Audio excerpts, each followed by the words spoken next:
Testing, 1, 2, 3. Testing, 1, 2, 3. We are live. Atlanta DJ Zone, Tech Tuesday live. You're here with the kid.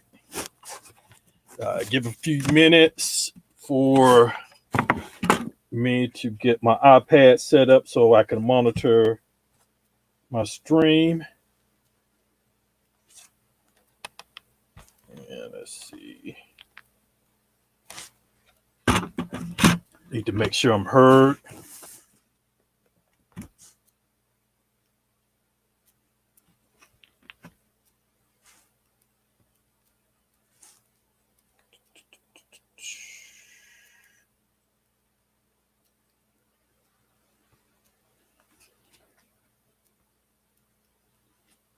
All right, who's checking in today?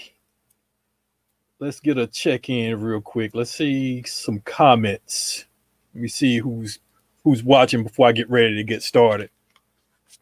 Because I'm taking off today. I'm taking straight off with the topic.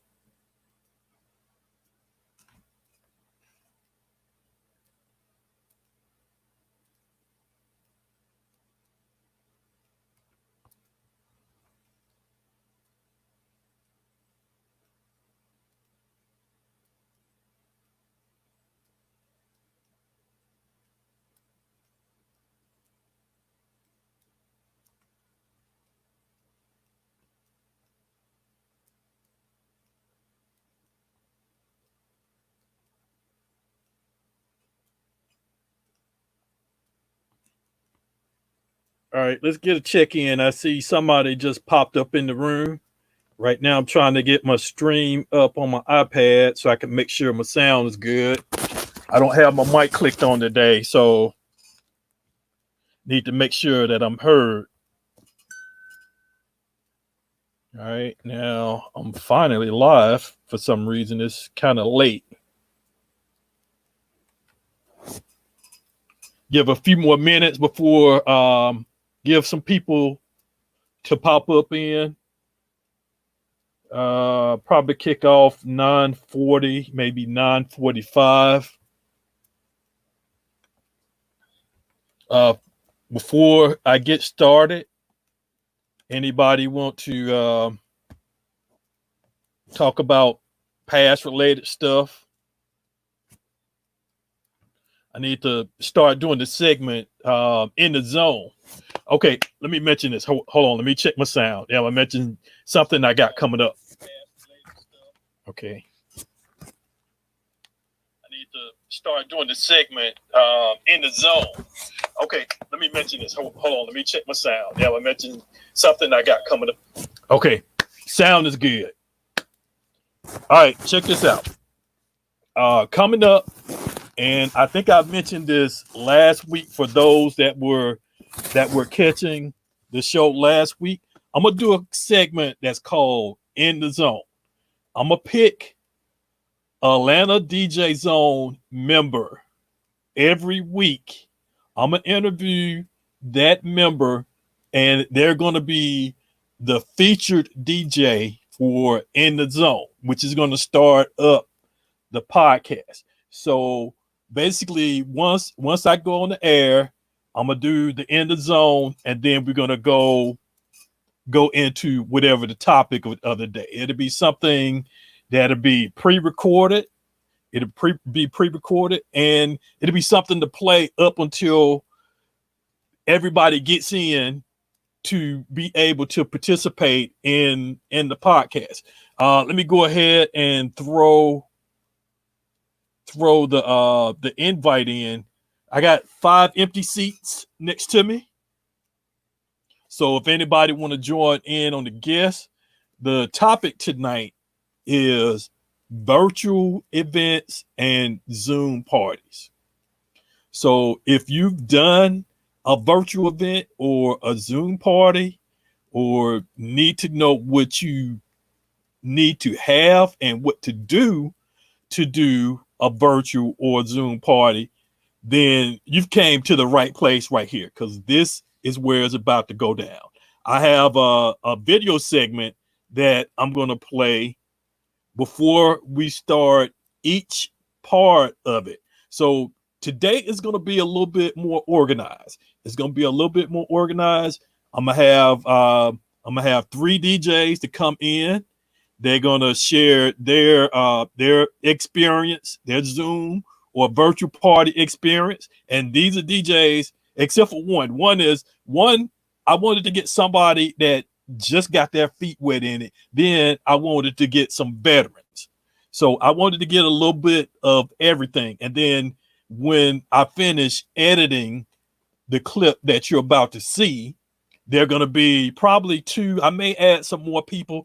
I'm not for sure. It depends on how long it's going to run. When I start to edit, I'm only like halfway done editing, and it's close to 30 minutes just for three people. So you're going to be getting a lot of information. You probably won't be getting it. Well, yeah, you'll be hearing it all today, but you won't be hearing it in the edit version. So when that happens, when I finish having it edit, if you're watching this on the replay, then it should be a link somewhere over here in this corner that can take you to that video if you're watching this video. And if all you want to watch is just that segment, the link will be right here. It should be right up here when I finish it. So check back by subscribing to my channel. Oh yeah, let me not forget that. If you haven't already, subscribe to my channel.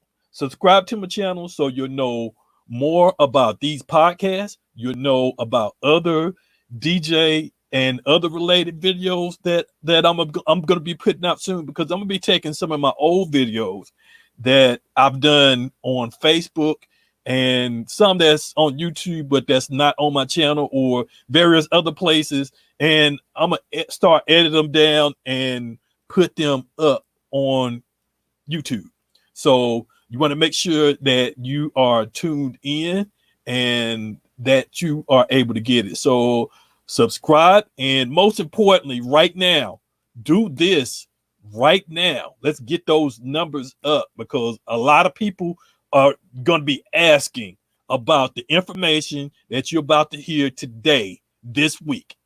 I said it last week. I said after the podcast is over, somebody is going to ask a question about something that was mentioned in the podcast on Tuesday.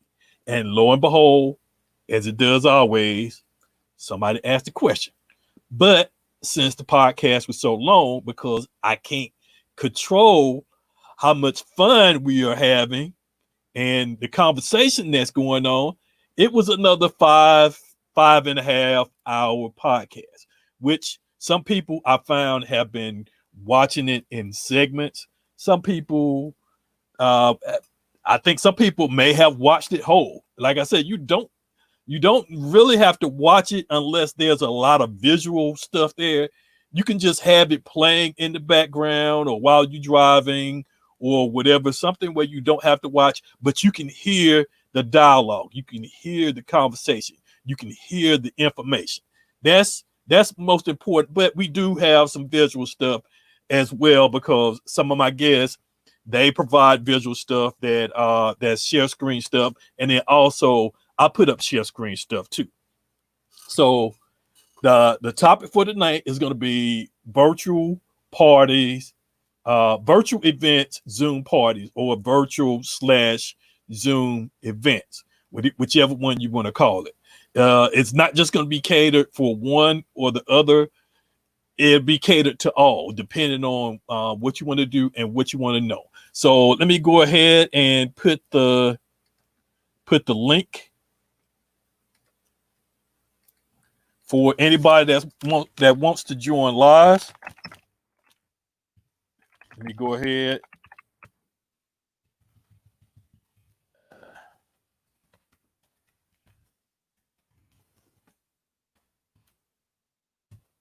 All right. If you want to join live, that's the link right there. Look for that link in the comments. That link in the comments will give you a seat somewhere here alongside of me, somewhere on screen. I have enough room for 5 other people only 5. You get a total 5 or 6 people on screen. If a 6th person need to come on screen and I need to drop off for a minute, I may be willing to do that. So it depends on how the dialogue and everything goes. But I think we're about ready. Yeah, I think we're about ready. So like I said, next week, if you're just now tuning in, what I'm gonna try to do probably starting next week, I'm gonna ask for somebody. I'm gonna ask first. I mean, I have some people that I can just question, that I know that I can get them to question, but I'm gonna also do a post.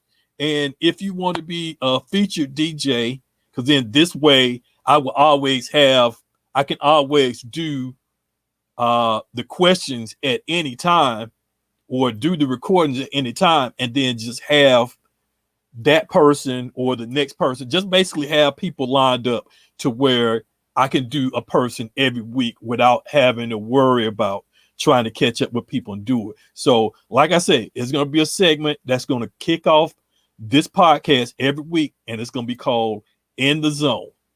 In the Zone, basically, I'm going to find a member of the zone and I'm going to ask them questions. We're going to get to know who some of the members in the zone are. By me asking them questions, you get to know them better. Just like when I have people that's here with me. When I have people that's here with me, you get to know them more, because you get to notice a side of them or more about them than what you would if you're just typing comments or a post or whatever. This is probably the next best thing to an actual meeting, network meeting, or whatever, an event where you're actually meeting up. So this is going to be something where you can learn more about some of the members of the Atlanta DJ Zone. So make sure that you check it out. I'm going to try to start that next Tuesday. I'm going to try to work on that possibly tomorrow. Another thing that's coming up, and I may need to get Thomas or Vaughn in here to talk about that. There is a, I guess it's like a versus battle, a conscious music. It's going to be it's going to be 2 DJs. It's going to be 2 DJs that's going to play, that's going to have a conscious rap battle. And they've asked me to be the host and to produce it and put it all together, which I could do it with this program that I'm using right now, StreamYard. So that is coming up Friday at 9 p.m. So if you're in the zone, make sure you check out the post when it's advertised, or if it's advertised later during this podcast. So let me make sure. How's my sound? Does my sound good, everybody? Let me get a check in real quick. Hit me up. Let me see some comments. Let me see who's out there.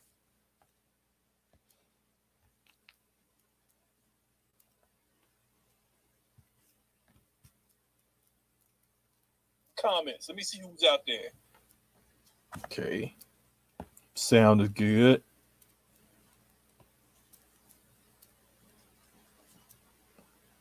Comments. Let me see who's out there. All right.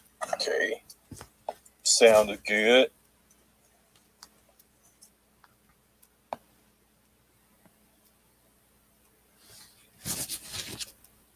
All right. So we're ready to get started. All right. Like I say again, my name is Kenya Ellis. I go by The Kid, not DJ The Kid, but The Kid. DA space KYDD is the DJ name that I go by, which used to be my artist name. Wow, those comments. I guess I'm just delayed because y'all just came in just really quick. I didn't see nothing on the screen. Then all of a sudden, 4, 5, 7, 8, 9 comments. Okay, what's up, Rudy? What's going on? Mr. Rudy Fisher in the house. Thomas, Thomas Mason, what's going on? Thomas, I was just talking about the battle rap. If you want to get on real quick before I get started and discuss it to promote it, let me know. You can jump on real quick. Okay, and he's here. What's up, Ace? What's up, Ace? I hope your people are here because I'm about to get ready to get started. What's up, Paul? Pete Rock. Let me go ahead and get Thomas. Let's see. Broadcast in the zone. Is did you post that for the name or was that? I didn't get that. But I was just going to use in the zone. Just something short and brief. And it basically gets to the point. So that'll be coming up soon. Let me get Thomas on here. See if he wants to go ahead and say something before I get started. Yo, what's up? Hey, man. How are you? All right. Can you Hold hear on me a second. okay? Let me put my headphones on. Can you hear me okay? Yep, I can hear you. I have my volume down low. That's why.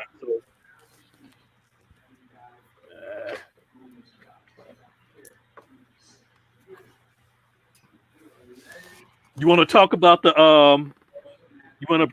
event coming up this week? Yeah, me and Vaughn, we actually going to talk in the next couple of minutes. We're going to try to do a versus battle, conscious movement music, 80s, 90s.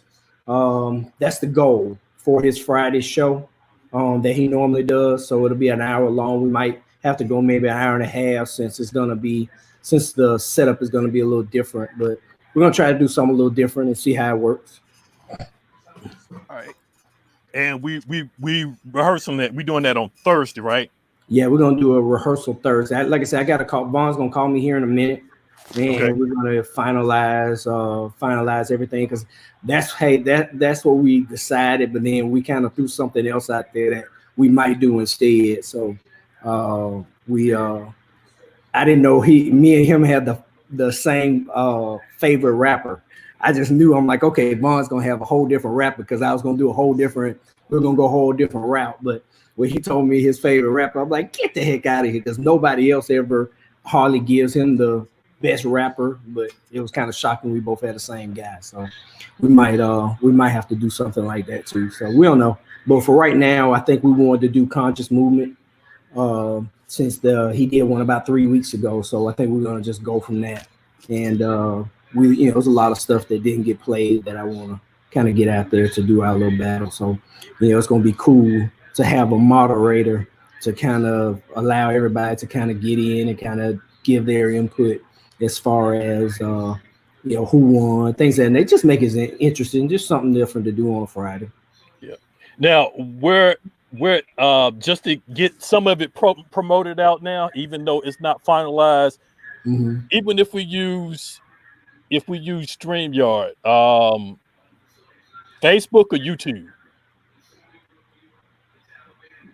I'm assuming we should be able to do Facebook because most of the stuff we're gonna play is 80s, 90s, and it's gonna be like early night, like probably 96 and back. So I don't think we're gonna get booted, but you know how Facebook is. But for the most part, I think we should be fine.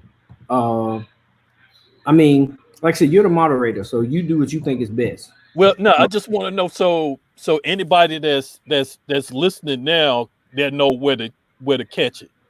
Well, I mean, we're going to post it all over the place. So we'll post it on Facebook. We'll post it. So even if we post it on Facebook and they have to go to YouTube to watch it, whatever works, but for the most part, I think, Facebook is probably going to be the main ingredient for Friday night. Okay. All right. Real quick. One more thing that came up today I want to mention. Who's your cell phone carrier? T-Mobile. Do you have T-Mobile Tuesday? Yes. Guess what's premiered this week for T-Mobile Tuesday? Today? Yes. Tuesday. Today's Tuesday. Yeah, that's what you said. Guess what? Like it's next week. No, guess what is available today? Guess what they have advertised today? Hold on. I guess we'll find out. Let's see. I could tell you or you can find out. Well, let me pull it up. When I because I saw it early this morning when I was doing Popeye editing, chicken sandwich. and look what's right below that. Oh, 3 months of title. 3 months of title. So if you never use title and if you have T-Mobile, this is the perfect time to use it. I mean, The it'd thing be is, better title. if you had more events. I mean, but if you got like virtual events, basically like what the topic is today, then and because you're doing it at home, so you're using your Wi-Fi, which works perfectly. I mean, you're not out doing a gig where you have to use your phone as the hotspot in order to use title. So if you're doing something at home, even if you're just if you're just playing on Facebook or whatever, this is a good chance to use it if you have it. I don't know what the details is about it. I know that it popped, and I saw the chicken sandwich. I'm like, oh, it is on. I know, right? It is on. We just had chicken sandwiches maybe like probably about 2 or 3 days ago. I really should take, especially since I just filled up my tank. I'm like, it was so cool to fill up for $20. That was like the greatest thing in the world. I hadn't did that in probably 20 years. But that 10 cent off per gallon that they offer, I hadn't used it yet. And then you get even more.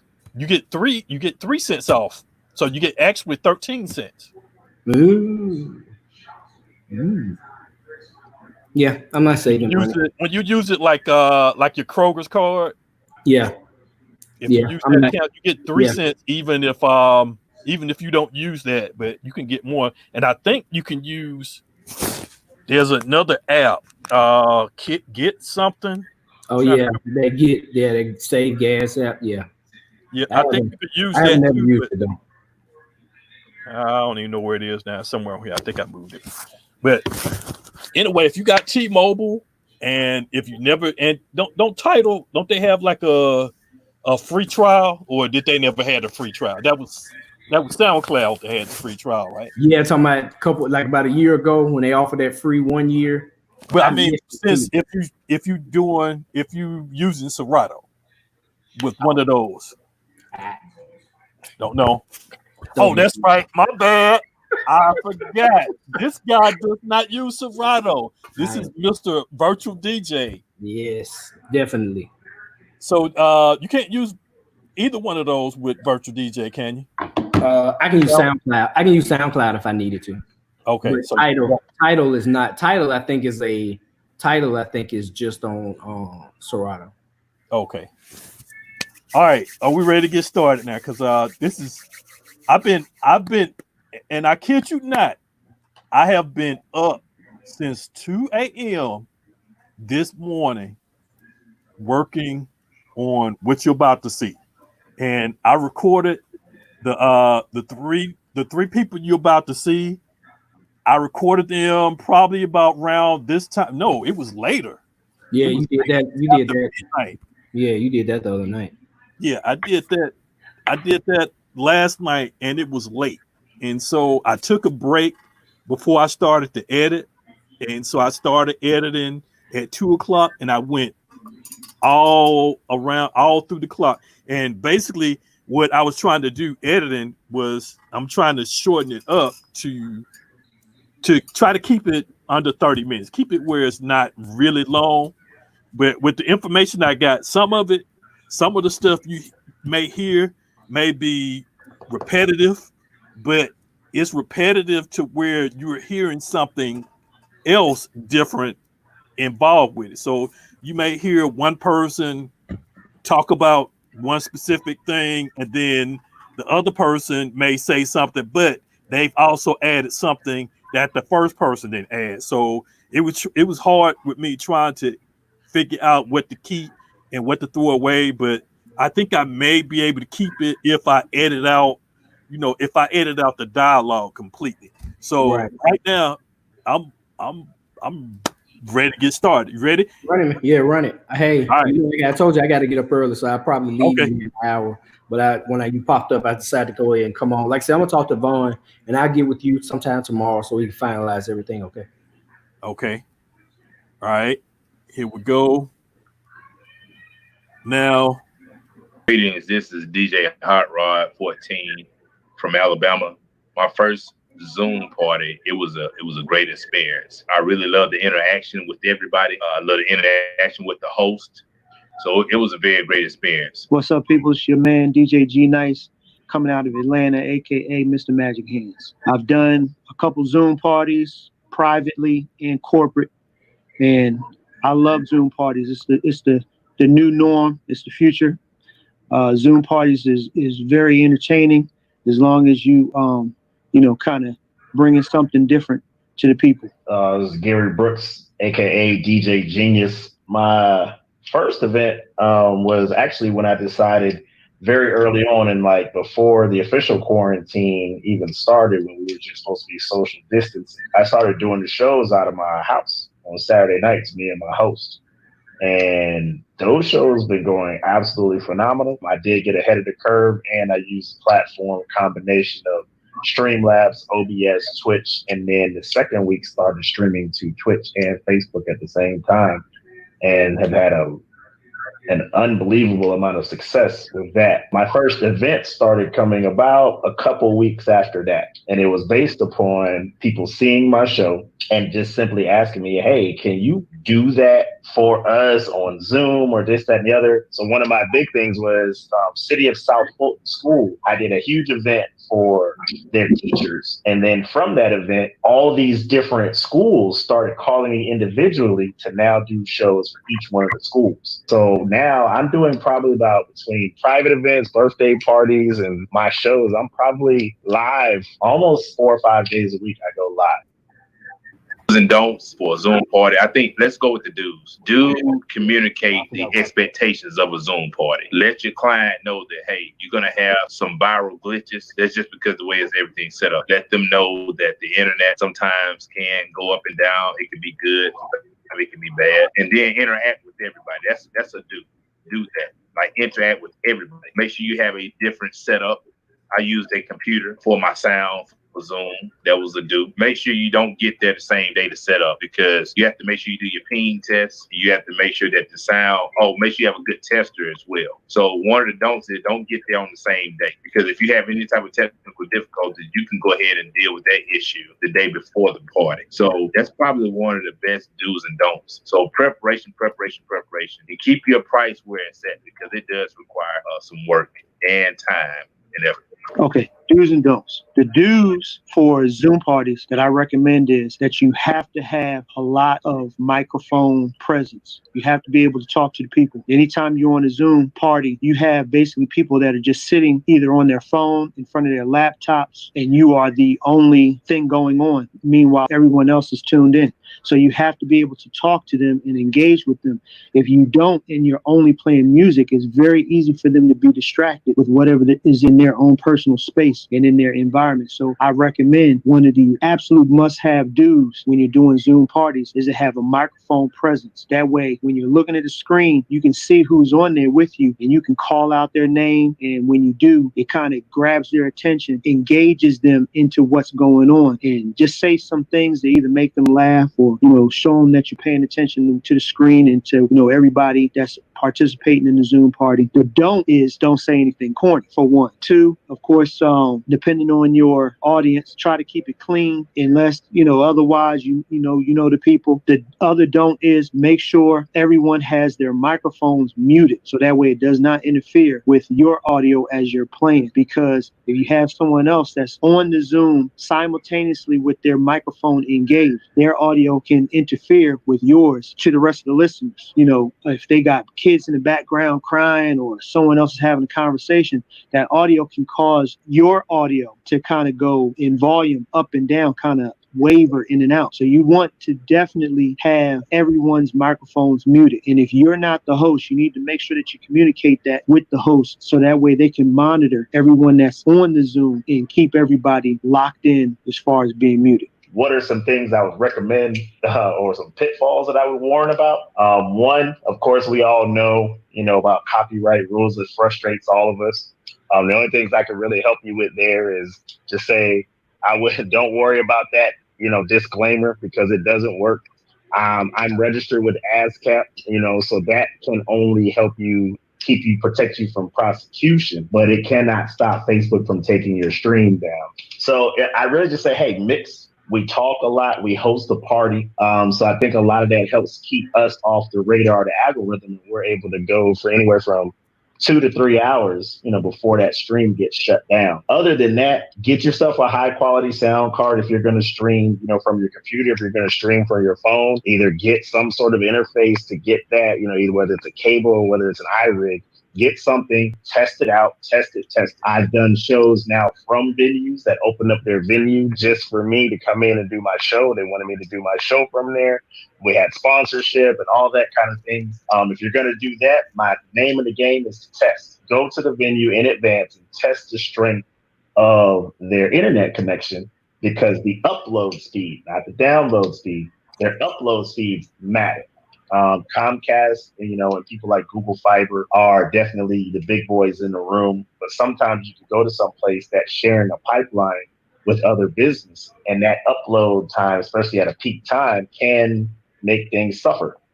So test, high quality sound, high energy interactive show. I know sometimes we like to let songs run really long, but this probably isn't the time to do it. It's not your friend. What I find important in setting up for a virtual/Zoom event is the camera angle, because we had two different angles. So we had an angle to where I use an iPad and a computer. So one computer was directly on my setup and it didn't move, and the iPad was on the client. We separated the sound on the mixer. So I had one sound going to the iPad, another sound on the better quality sound going to the computer. So, and then make sure you have 2 Ethernet cables as well. You may need a long one, because back to the options of the parties, you can do one at your house and have one set up, or in this case, I went to the client's home and set up the virtual party there. So these were the things that I used. Of course, make sure you have your backup chargers for both iPad and your computer. I had 2 Ethernet cables. Make sure you got one that's extremely long, just in case their router is in a place where you can't access. And in this case, it was, but they was able to move it to accommodate what I needed. So equipment-wise, it was the angles and the setup. So I brought a computer and an iPad for the angles, and then the only thing I forgot to do was record. That's the only thing I forgot to do. I think everybody should record their Zoom parties. Some of the most important things that I find necessary when you're setting up for a Zoom party is having your camera set up to get the angle that you need. So that way you create a visual environment for the listeners on your Zoom. You don't want it to just be, pointed straight up at your nose or catching clutter in the background. You want to make sure that you have your camera angles proper and optimal during a Zoom party. Another thing for setup, you need to make sure that you have your audio connected to your best of ability. I personally use iRig, and I make sure that I'm plugged in directly into my phone, which I use as the camera when I'm logged in on a Zoom party and getting direct audio. And another thing, when you are on a Zoom party, it is very important that you are using the best Wi-Fi signal that you have available to you, because I found in my own experience, I have Xfinity and I have 2.4 and the 5G. When I'm on 2.4, I found that when on a Zoom, I get a little bit of glitching or lag in the audio and visual. But when I change over to the 5G, the audio improves and I don't get any jitters or glitches in my connection when I'm in a Zoom party. Another important thing is before you setting up, prior to you setting up for a Zoom party, you want to make sure that you're going into your personal settings, and this is before you even join any Zoom meeting. And you'll go into your personal settings and you want to go into your meetings. And then within the meetings, you scroll down to the bottom of the screen and you want to make sure that you turn on use original sound. And then once you do have the opportunity to initially join a Zoom party, just before you begin to play, you then want to enable your audio, original audio. So that way you get the best quality that is available in audio during a Zoom meeting. If you do not do that, you're going to get crappy audio. So you need to make sure that you do those settings prior to doing any Zoom parties. You only got to do it once. Once you do it after that, every time you do a Zoom party thereafter, you just need to make sure that you enable your audio first and then begin playing while you're on a Zoom party. So now to talk about setup. what's important to me when it comes to setup is number one, to be comfortable. Number one, to, your equipment is your equipment. Our rigs are still going to be our rigs, and whether you use turntables, whether you use a controller, whether you just use a laptop, it doesn't really matter there. But it does matter now how you look, definitely matters as far as what you're able to do to engage people. I know myself and people like DJ Scratch and, some of the other DJs, or turntablists to any, varying degrees, so people like to see that, especially if they're going to pay for it. If they're going to pay for it, they want to feel like they paid for something. They don't want it to feel like I paid you to do a live show and I tuned in and all you were doing was literally being glorified Pandora. Even some of us that have a controller, if your mix isn't interesting, if it's not dynamic, they got a lot to compare it to. So as far as your setup, from a visual standpoint, put the work in, hang some stuff up on your walls, get yourself a backdrop. You want to go like some DJs like Derek Busey, and stuff like that. You want to look at people like that that do green screen, that say, hey, I can create a different background behind me, just something. DJ G Nice has a phenomenal presentation out of his house. Like, put the work in to set things up, get the right lighting. I've got controllable lighting. I'm standing in my spot right now. I can change colors of the lighting and stuff like that. I can put it back to white. I can dim it. I've got moving lights behind me. This stuff that you have right now, it's not getting used. So you might as well pull it out. There's no point in just there's no reason right now to have a boring setup. The best way that I've found to promote Zoom parties is whatever websites that I'm on, let's just say Facebook groups, Twitter, Instagram groups. So on my original bio and outline and flyer, I just go ahead and just put virtual parties on there. Now, I don't necessarily let them know that it's Zoom. And then I do a little bit of word of mouth. Also, I think word of mouth right now is kind of sort of spreading out because it's still a new thing. So promotions is still something that I'm working on because I may not be as out there as much as possible as other DJs are. But for right now, these are the things that I'm using for virtual parties. And I believe I have another one that's set up as well because I think DJs need to go ahead and get themselves acclimated to this particular way of life. Okay, some of the beneficial ways I've found to market and promote doing Zoom parties, kind of encourage my audience to want to do them, is doing live streams just naturally, just through Instagram or Facebook, naturally doing Facebook parties and simultaneously promote saying, hey, I can do your Zoom party. And then some people will ask, well, what's a Zoom party? Or some individuals may be familiar with just Zoom itself, but never took the idea a little further in having a special occasion geared around having a Zoom party. So once it started gaining traction, I've basically created flyers and promo images and videos directly marketing that I can do Zoom parties geared around birthday parties, corporate events, holidays, anniversaries, anything that you're celebrating, and even reaching out to corporate client, letting them know that they can host these parties directly within their company and or sponsor having me as the DJ for a Zoom party. So that way they can have their logos and everything in the background, part of my setup, and mark their business to their audience in the form of a Zoom event. And that's a couple of ways that I've pushed and marketed the idea of having Zoom parties. As far as marketing, first and foremost, it's no different than before. It's no different than when we were out doing things like that. It's all about presentation. It's all about your network and perceived value. The difference right now is that, unlike before, the average consumer now can experience a different DJ at the touch of a button. So in that way, things are a lot more competitive now, because while you may have been somebody's favorite DJ that was like, hey, I just like to come hear them at Friday night at JR Crickets or whatever, wherever they go hang out. Now they might only hear, a handful of DJs a year so that you can still stand out. But now they can and probably have heard dozens of DJs because they're friends with all. They're starting to light up. you got to think about, stuff like that. How you market yourself, what your show is like. If it's even a show, that is huge. I don't like to tell all my secrets because it's one of the reasons I think I stayed so successful. But a few things I can tell you is put the work in, market yourself, brand yourself, just make it seem like, it's something that people want to spend money on. Or if you're doing it for free, just something that people want to tune into, get them excited about it. My strategy has been a little bit of the less is more thing.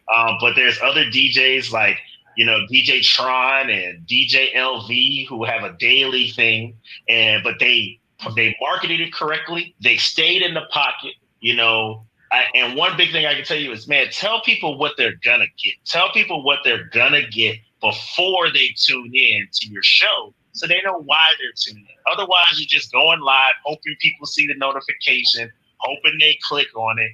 And then if they click on it and you're not capturing their attention at that second, they're just going to click back off. And that's why it becomes important to tell people what your show is going to be about, because now they know why they're tuning in. And they know if they happen to tune in and you're in a warm-up phase and you haven't dug into your theme for the night, they know to wait. They're going to wait for it. But, man, people have short attention spans. So branding and marketing, you got to get them excited about it and then deliver them. My opinions for pricings for virtual parties, they're very similar to weddings. I would advise that you go and do a test run the day before. That requires you to put in more time, in some cases travel. If you're doing it from your home, it might be a little bit different. I did mine from the other person's home, so I had to travel there. So your prices should be the same. You could probably tack on $50 or $100 more, only because of what you're doing to make sure that the event goes well the day before. Because you have to test their internet. You have to make sure that everything is working the day before. And in some cases, what if everything is not working? Then, with your upload and download, you may not be able to do the virtual party there. So you need to go to what's plan B. And also never do anything wireless. Go ahead and hardwire it as well. So keep your prices the same, and you can tack on a certain percentage more because of the work that you have to do to make sure that your virtual or Zoom or Instagram virtual parties, if that's going to be the choice of your particular party. Okay, as far as pricing, as far as doing Zoom parties, it's kind of different in my eye. I basically charge Zoom parties $150 for 1 hour. And then I let the host know that I am open to their audience providing tips. And what happens is, you'd be surprised, you have 50 to 100 people on the Zoom, and that $150 initially for 1 hour, good money, decent money for what it's worth, goes a long ways, because then everyone else that may be on the Zoom, they'll give $5, $10, some people even $20 or $50. And if 10 people just did that, you end up with maybe an extra $200, $300 sometimes. So you'd be surprised how quick the little tipping aspect of it goes a long ways. But wholeheartedly, I only charge $150 for 1 hour, no matter what the occasion is. And I've even ran deals for businesses that want to do 30-minute promo sponsored sets where I'll put their business logo, contact information or whatever on the screen behind me, as you see. And they'll pay me $50 for $100. I mean, $50 for 1 hour. And that's been working great because I don't have to move any of my equipment. I don't have to leave the comfort of my home. Everything's already set up. And I can do 4 or 5 of them easily within a 2 or 3 hour period without ever even having to, break a sweat. So it's been working out great for me. And once you do it, and the people that they share it with and market it to, it ends up having other individuals getting all these bright ideas saying, man, I need to do the same thing. I want to do this. I want to do that. Or I have this occasion coming up. And because of the situation that's upon us now with the pandemic and the social distancing, it's definitely been a helpful tool for DJs to kind of continue to market themselves and still be engaged in providing service to people when they basically can't even really leave the house.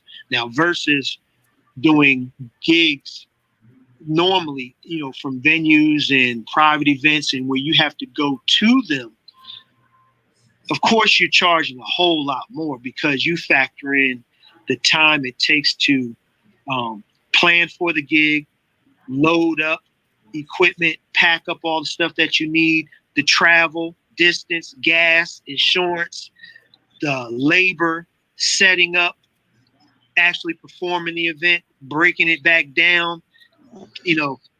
It's I think I'm charging damn near between $200 and $300 an hour when I'm normally doing your regular gig, that we used to do. But now with Zoom parties, $150 for 1 hour, and I try to keep it around that hour and a half, because after that, it kind of gets a little inundated, and you start to lose people's attention span after some, because they're basically just sitting in their living room or their kitchen.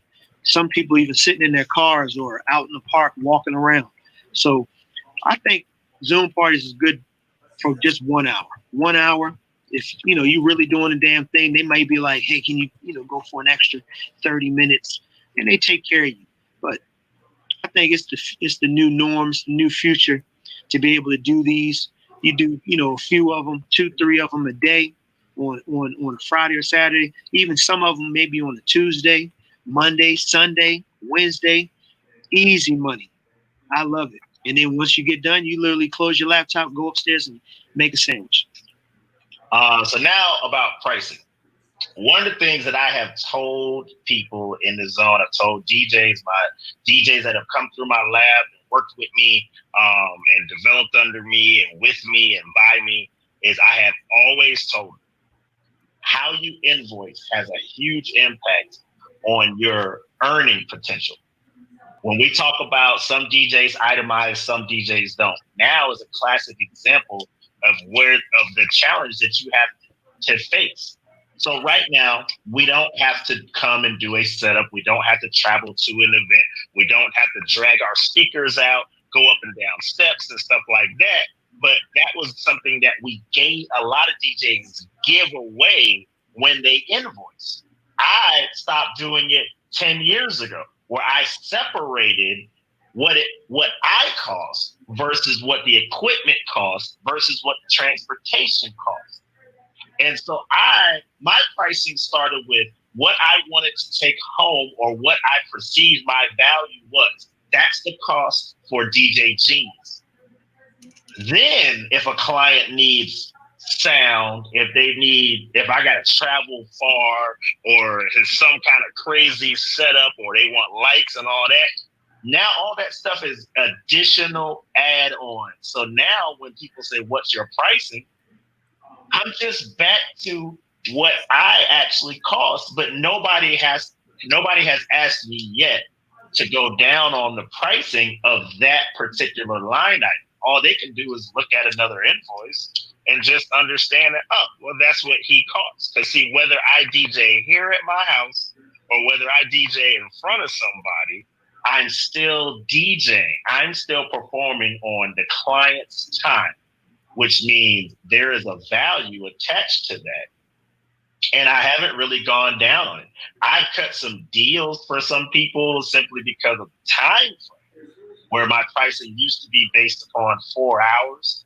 But without saying what I cost, I'm probably at about anywhere from 75 to 100% of my normal rates. And, for 2 hours. Because to me, the cost is what it is. But I will also say this. Clients are very good at knowing or comparing what you're worth. So once again, like some of these other DJs are going to tell you, if you don't have a product worth selling, then people are not going to buy. So if you want to charge what you want to charge, you need to be producing a product that not many other DJs can compete with. Then you can charge what you want to.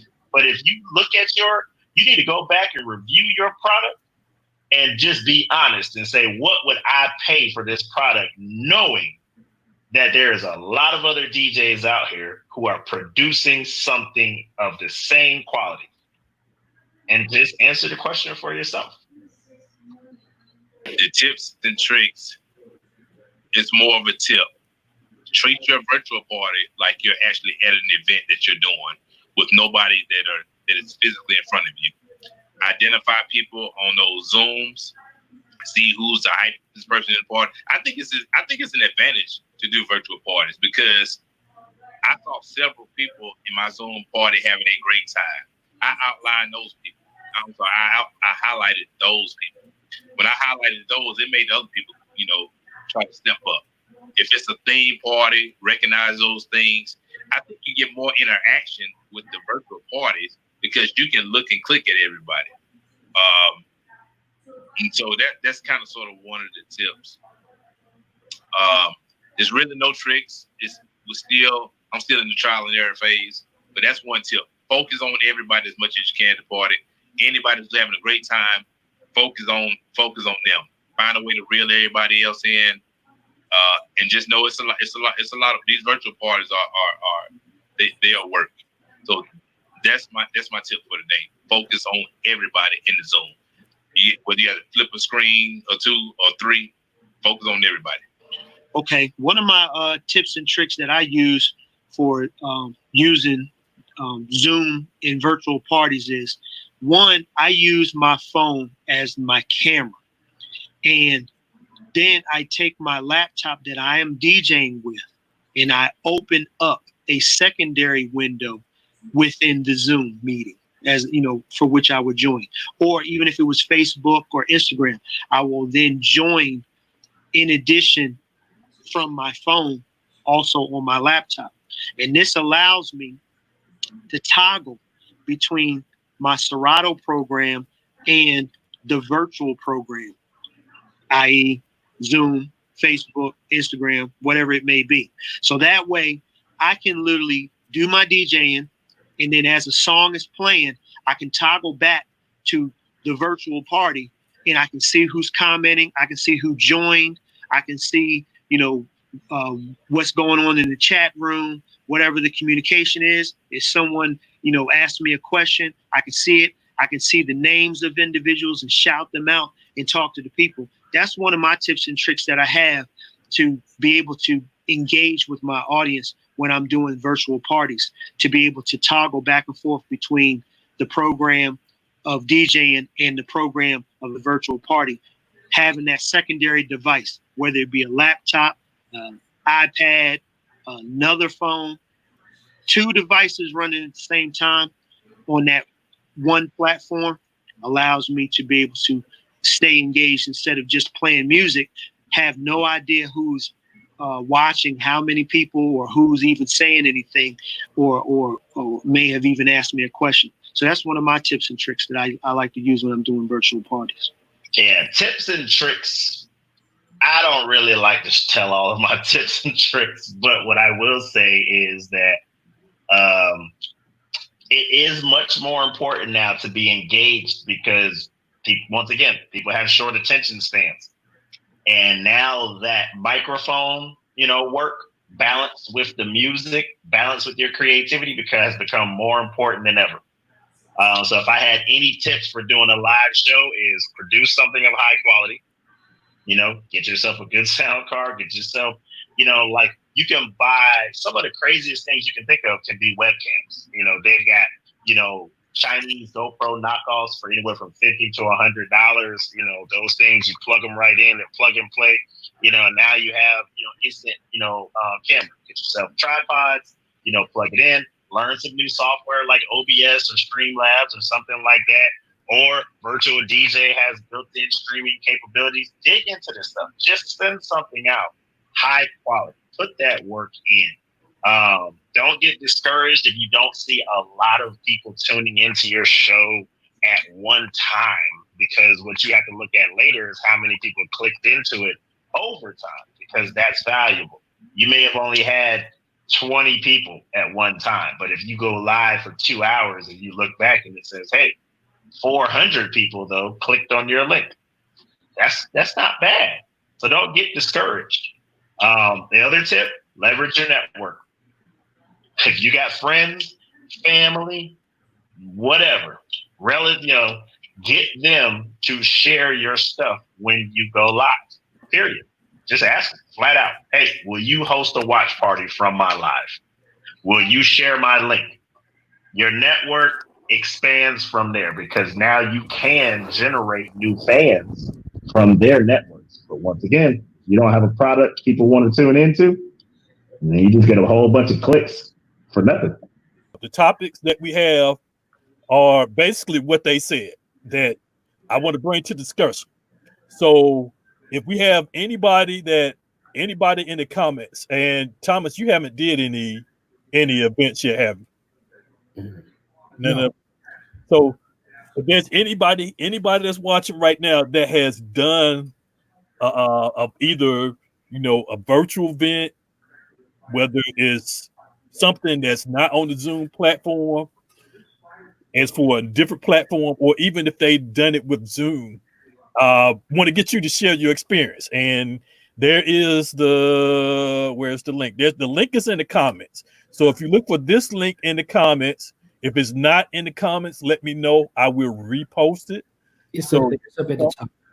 Because I think if a person came in after I posted, they may not see it. They may only see what comes up when at the point that they came in. So I'm just gonna go ahead and copy and put it right in there anyway. It won't let you pin it, I guess, huh? I think it won't let you pin it. Okay, there it is. If you don't see that first one, this is the one right here. You can join in. All right, Tom, since you're here, what questions do you have about anything they said? Let's start with let me go with the first one. What about do's and don'ts? I know you haven't done any, but what would you say? Yeah, I watch Gary. I watch all of Gary Brooks shows. So I've noticed what he was saying about the product that you're giving to your client. So the visual product of him and Jason entertaining, he's back there DJing, they doing drinks every hour, making sure stop the music, hey, get your shots. So, just all the entertaining things that allow, because I want to say he's had up to 3,000 viewers on some of his things, 3,000 and 4,000 on at any given time. So just the fact of Jason's constantly interacting with people, calling people's name out, having them drop the hearts, having them drop the fire emojis, the clapping, and then one other thing that has really helped him is the fact of sharing having his main fans, people that they only, if they're going to book somebody, they're going to book him. His main fans, they're really sharing the broadcast. So they're sharing it. Some of their friends come in, they like it, they sharing it. So it's just really giving, the sharing part of it is really giving a point of, hold on. Hey, can I call you right back? All right, Ace, what's up? I'll call you right back. So what you said, have you done any virtual or any Zoom events yet? No, I actually haven't. No. Hey, King, I've been watching though. I've been watching them. I've been watching them and everything. And a couple of things that I wanted to look at was like I go to Zoom and then they give me only recording options. Mm-hmm. I went to Google and everything, and they only gave me recording options. All right, so have you tested and tried it out yet? Yes, I did. Yes, I did. Hold on one second. Let me. This is gonna take a second. Hold on. Now on the phone conversation that we had earlier, are they here now to hear any of this stuff? I know I kind of put it out there early because I'm not doing 5 hours today, so it's gonna be kind of a little bit short today. Wait a minute, hold on. Got some other people popping up. Got Paul. No cam, Paul. We can't see you. There you go. I don't know whether your mic. I don't think your mic's on. We can't hear you. Nope. We can't hear you. Okay. All right. While he's working on that, go ahead, Ace. Okay. Let's see. Let's put Zoom. Okay. All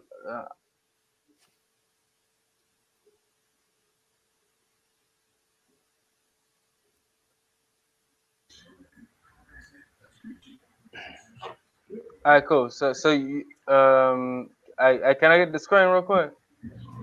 Yeah. Drop off.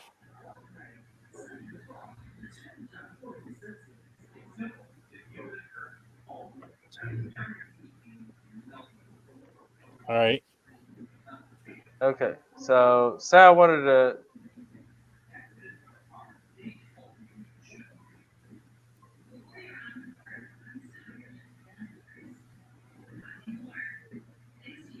Now the thing is, what Gary said, the option to enable original sound, I think that's only on mobile devices, because I was doing a test with somebody called me last week and I was outside, and so I had my iPad that I use, and they needed somebody on the line to help them with testing their Zoom. And I've been getting a lot of people that's been having Zoom parties coming up, and they've been trying to get their stuff together. They'll call and put me on to have me to verify if the sound and the video is good. But his sound, it didn't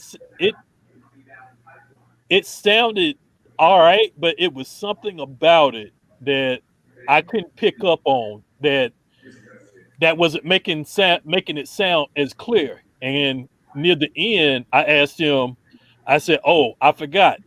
And Gary McDaniels mentioned this, G Knights mentioned this, that if you're doing a mobile device, and I've only seen it on mobile device, you have to enable original sound. Now, if you're already in the app, you're not going to see that option. It wasn't until after we had disconnected and I went looking for it that I found it. And and I don't even know if I can post that up. I think I took a picture of it.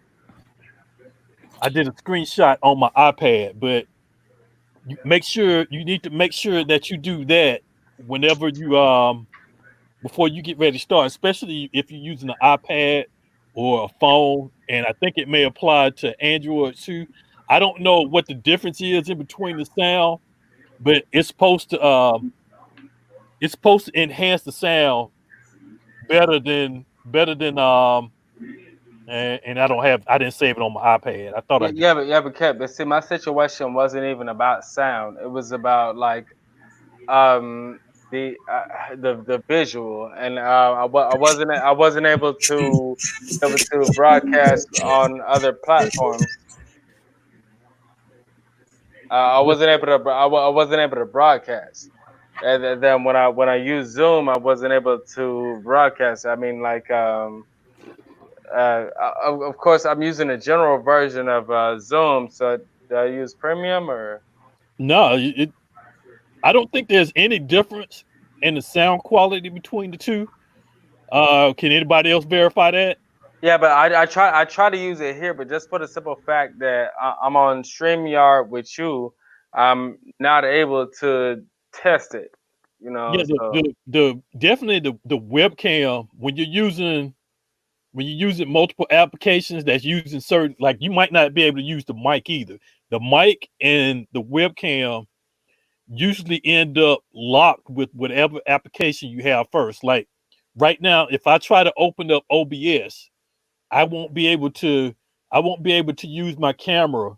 I may be able to use my mic, but I know I'm not going to be able to use my camera if I try to open up in an application that the exact same device. Now, if I connect a different camera, then I can do that. I just have to configure the next device that I open up to say, hey, I don't want to use my primary camera that I'm using with StreamYard. I want to use this other camera with OBS or whatever other application I'm open. hey, but what if you got an interface or something like that? For sound, if you have an interface for sound, then you need to make sure that you have that. And let me see. Pull your screen up. Let's see what you got going on. No, I was just asking a general question. Well, it depends on what you're using. If are you using an interface like a actual sound card, or are you using something like iRig or a cable or something? Well, no, I don't have an interface right now. No. Mm-hmm. Well, I mean, you could use whatever as long as it picks up under sound. When you go into the options or the settings and then go under audio, you make sure that you change your mic. Your mic need to be wherever you want your input sound coming to. So Yeah, usually the things that you need to worry about is webcam and mic. Speakers really don't matter because you have something connected, or you could use headphones or whatever. You need to make sure that the mic is set to the proper thing, because if you have a sound card connected, but then if you don't go in and change it, but you can still hear audio, it could be the actual, if you're using a laptop, it could be the mic on the laptop instead of what you have plugged into it.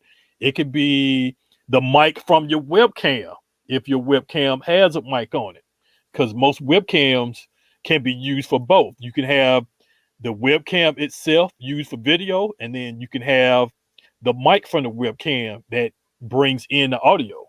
But if you have a separate device, especially on the audio side, the audio end, you need to make sure that you have that checked, because otherwise it'll pick up just like a mic would, just like a mic picking up sound, and it won't sound as good. Yeah, I mean, like audio at the other place. I mean, like you know what I'm saying, whenever I plug in and then I do my thing, audio isn't even an issue. It's pretty much streaming. Streaming is the issue. Okay, now, streaming is the issue. Let me ask you this: have you done a speed test? What type of internet or what type of connection do you have? I'm not sure. You're better at that than. Well, I mean, we're talking about you at a location. You familiar with the internet there, right? Is it Wi-Fi or is it a hardwire cable? Is Wi-Fi? Yeah. Is it the internet for that facility, or is it on a hotspot, or what? Where's the internet coming from? Oh yeah, it's a hard internet connection through Xfinity. Okay, well, the thing I could tell you to do to make sure is, well, if you're doing streaming, it could be a lot of stuff. It could be a lot of stuff, but no. But what I'm saying is, as far as the streaming goes, what I'm talking about is a Zoom issue. It's a Zoom issue, so it's not you. I mean, because you said streaming, so it's not where it's not. You don't have like a no connectivity or no internet or nothing. The connection is fine either way. I was just gonna let you talk, like but Well, I Yeah. mean, you got the question. I'm trying to answer your question. Okay, so pretty much what it says is that I can only record from Zoom. I can't broadcast from Zoom. Okay, that I have never seen, and I've done a lot of different Zoom testing, and I've even tried to record from Zoom. At one point, I tried to record the playback that I was testing with somebody, so they can hear what I can hear, because the sound wasn't right, and I'm like, okay, you probably can't hear what I'm hearing, so let me try to record it. And what I got as an error from recording was it said that the host or the other person had to check a box to make sure it was okay that I record, because if you record, it has to be accepted on both ends. The person on the guest end and the person on the host end have to accept to it. It's not like the host can record everything even though they don't have permission from the guest. It's all parties have to accept it. So I don't know how you got that. Now, who did you send who was your guest? Or were you going through a testing thing? Well, yeah. See, there was no guessing anything and stuff like that. It was everything coming from my computer. I forgot this. I don't think this may make a difference, but there is a new version that's out right now. It's kind of old, but as of the 31st of this month, or at the end of this month, you're going to have to update in order to use it. I think it's been out since the 27th. It's Zoom 5.0 is the new version now. And if you haven't upgraded from March 27th or 22nd or something like that up to the day. So I probably got the old version. That answered my question right there. I got the old version. You got it before March? Yeah, I've been had it. Well, I would tell you try that first. Make sure update it, and you probably gonna get a message soon that's gonna tell you to update before you can use it. All right, what's up, Paul? Can we hear you now, Paul? 4. Nope. We still can't hear you. I said no. I was talking to Paul. Okay. Nope. Oh, Paul's still muted. Well, I don't. Is he? No, he's not muted. Yeah, something going on, Paul. You're not. Wait. Something I hear hiss. That hiss is coming from him because when I mute him, the hiss goes out. So it's something. What do you have? Does he have his microphone? I mean, does he have his earphones hooked up or something? I don't know. He's using a handheld mic, and I think he used that mic last week. Somebody text him. I mean, yeah, he know we can't hear him. What about now? Okay, there you go. Yo, what up? Y'all can hear me? Yeah. Yeah, we can hear you. Yeah, what up, dog? Well, I guess nobody hasn't done one yet here. How did Paul? I asked Paul this morning if he did one. No. I ain't done no virtual party yet. Oh, I thought you did one. I know I supposed to be done one, but the people never got back with me. But at the same time, I mean, speaking on that, I just got looking at all the stuff that old boy them was saying. I just updated the Zoom thing, right? Like what you were just talking about, right? Mm-hmm. All the other presentation stuff I got there, I just got to figure out how to get this sound thing. So I know I'm gonna need your help on that. All right, well, we're here. Because that seemed like with everybody, that been the biggest problem is the sound.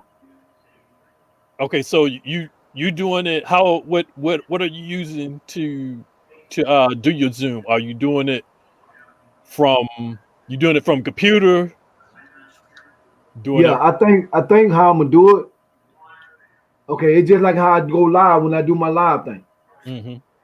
So I got a separate computer that I run all my sound through. Okay. Okay, so it's gonna be almost just like I already run sound, but I know old boy them were talking about in some settings. You got to do something. So I'm trying to see. All right, Yeah, I got it. I think that's with the Yeah, I think Gary was running through his phone. that's with mobile. I only seen that on mobile device. They say you have to click on the 3 dots in order for it to come up, and that's usually on if you on a mobile device. I Okay, know no, I I ain't gonna seen be it doing pop no up on mobile. my iPad. Right, And I ain't gonna be doing no mobile device. Nah. Oh, okay. So I think that might be my particular situation. what that you need to update? Well, no, not even an update. Like because everybody does everything on their mobile device and stuff like that. And I was gonna use another like laptop or Yeah, another yeah. That's my thing. iPad or something. If you're doing it from a computer, you have a little bit more flexibility and options. I'm opening up mine right now. Yeah, open yours up. Open it up so I can see how you do it. Well, no, I can't do it here because the only way I can do it is if I go ahead and start the Zoom. Boom. Now I'm opening mine So up, it gonna open yours up. and I'm trying to find settings. Okay, there we go. Oh, do you understand what I was talking about? I don't know what you talking about. You said so. I don't know what you talking about. I said I got my card today. I know, but what card? The same card you got. Oh, you know what? I'll tell you later. I didn't get no card. They did it another way. Oh, okay. Well, I I got a card. thought they supposed to been but they put it in my thing. Okay, yeah, I got a card. Yeah, I was waiting on it until I checked yesterday. And I was shocked Yeah. when I saw. Okay. Like what? Yeah. That's good, man. That's good. Okay. All right, I hope y'all can see that because that's as big as I can get the screen. Let me see Okay, if so what you hit? Join first, right? let me see. Yeah. You Yeah, can't. 'cause I already got an account set up. So see, this is my information right here. So when I got to that screen, then I went up here to my icon and then went to settings. Okay. All right. What you want to do, you want to find your settings. I got it. So when you get to settings, you're gonna have this screen. I see it. I'm looking at it. And most of everything that you're gonna do is right here under audio. Hold on. Go back up to the top first. You had some buttons. Yeah, that's general. That's general. Hold on. Let me get those right because I see you got 1, 2. And open that. He got that. I'm looking at where he got these settings at. Okay, I see 1, 2, you got. You can't grab that from the corner and open it bigger. Oh, this is. Did that say application? Let me see something. No, the first, let's see. It says use dual at the very top. When closed. The one that's Yeah, I got that check. Then confirm with me when I leave meeting. Show my connected time. Use dual monitors. Now all this is default. I haven't changed none of this. Yeah, dude, I don't see none of that on my stuff. No, I mean, wait. Are you on Mac or PC? I'm on PC. Okay, yeah, I'm on PC too. So okay, I'm saying I don't see where it say. See where it say connection sharing or something right there? Is that what that say? Connection share. Right there, the bold ladder right there, the big bold ladder. No. Yeah. Content sharing. Okay, content sharing. I don't even see that right here. I'm in general. Yeah. What version? I don't see that. Wait, let's see what version you got. Let me see. I just updated just now. I just upgraded just now.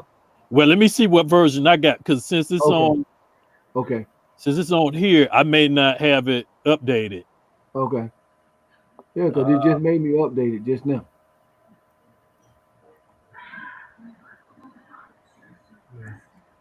That's why I haven't really been on, because I had not did Yep. that with See, Zoom. I got an old version. Okay. 4.5.2. Okay. So let me go ahead and upgrade. Yeah, I click on check for updates. Yeah.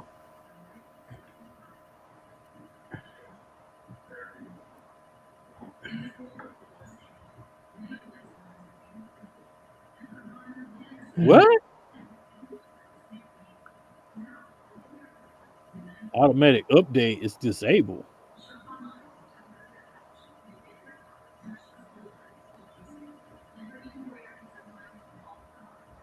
Okay. It said ask your administrator. You may have to go into the. I am my administrator. No, that's what I'm saying. You may have to go into the general settings on the computer and allow. Yeah, I think I may have to go. I might have to enable or disable something on the firewall. I'm just gonna go to the website and download it. It'll probably be easier that way. Thomas, I see. Man, you ain't too far from my old girl house where I seen where you was at. Yeah, you ever been to Stanley's house? Nah, but he ain't y'all. If you was where I seen you at today, right? Right. You not too far from my old girl house. Oh wow! And we know him? Yeah, she went and we know him. Oh. She stayed 2 streets over from me. You know where where all those white things at? Where the plants, whatever, what that is. Yeah. So she's still she's still by the project. No, she's staying in them houses right there. If you leave if you go down as soon as you cross over the railroad track, right? The 2nd Street on the left. Oh. Yeah, stay right there. As soon as you go to the railroad track, she's 2nd Street on the. Yeah, 2nd Street on the. She's 3rd Street because you got that 1st Street. Then, What's her name? Jamaica Perry. Oh no, I think I got it. I got it. Jamaica Perry. Yeah. I got the situation. It's when you share screen, you share audio and then you share video. What's up, Dirty? You share audio and then you share video, and then they should give you some options there. I just can't do it here because I'm running off of one thing, but yeah, that's what it is. You share audio, you share video. For in Zoom. Zoom, yeah. All right, here's one thing I don't know whether a lot of people know about. You can take OBS and put it into your Zoom screen. So if you got a lot of scenes, a lot of layouts and layers and stuff like that, you can import that into your Zoom screen. Hold on, let me make sure I understand. So let me make sure I understand. So you saying, okay, we run OBS, right? Mm-hmm. So you can get OBS to come. You can get OBS listed as your webcam in Zoom. Okay, so how you do that? Now that you're gonna have to. There's a plug-in. Okay. And I mentioned this a few weeks ago. I accidentally downloaded the plug-in and I used it I wanted to use it for the opposite purpose. The plug-in is used for you to put OBS into Zoom, but I wanted something to where I could use Zoom in OBS. But that I realized that it was really simple. All I had to do was a window share or something like that. Yeah. It just have wherever I have the Zoom window open and share that window or share that screen or whatever and crop it to fit where I wanted to go. And it was easier for me to do it that way. But I thought that the plugin that I installed would do that. But then when I started reading into it, I'm like, oh, it does the opposite. And Okay, at so that time, I wasn't really interested in doing it. But now, since everybody's doing like Zoom events, I'm like, okay, well, somebody probably could use this. Anybody that's using OBS and they want to take their, if they have a whole bunch of scenes or different camera angles or whatever, then they can impose their OBS setup inside of Zoom. So okay, all Paul right, I can got to figure that out then. have That's what I got to figure out then. with your green screen backgrounds and multi cameras and your overlays and all that stuff. You can import that into Zoom, and I think this trying to remember, virtual something. I see it. Virtual background. No. It's I'm Oh, gonna you have talking to about the plug-in? the plug-in. Okay, I looked it up on YouTube. What's up, Sound Assassin? What's going on? What's good, fellas? Have you done any Zoom parties? No. Got any coming up, or know what to do if you get called for one? I have no idea. I'm just checking in, see what's going on. I just saw your so-called conference screen about the Zoom party online. All right, now here's my female guest. This is my female. I did an interview with her earlier. Matter of fact, we did like maybe 2 or 3 interviews. She was riding in the car on the first 1 or 2, and it was too noisy for me to use. So we ended up catching back up later when she was stationary, and I got her interview. So when I put out the full edited version, she would be in that version. If you want to, there's a link. Let me post that link again. If you want to join, I know you already told me about your or you have videos, but if you got something here that you want to share with these guys, because right now nobody here hasn't done any. Yep, I'm trying to get it in right now. Keen, I'm finna get out. I'm going to bed. Okay. All right, man. All right, bye. Hey, don't forget. Hey, you come home tomorrow, right? Huh? You getting in tomorrow? No, I'm in here now. Oh, you got okay. All right, yeah. So I'll get with you tomorrow because I got to decide. I got to make a decision. Yeah. Okay. All right. All right. Keen, I'll let you know. Okay. All right, bye.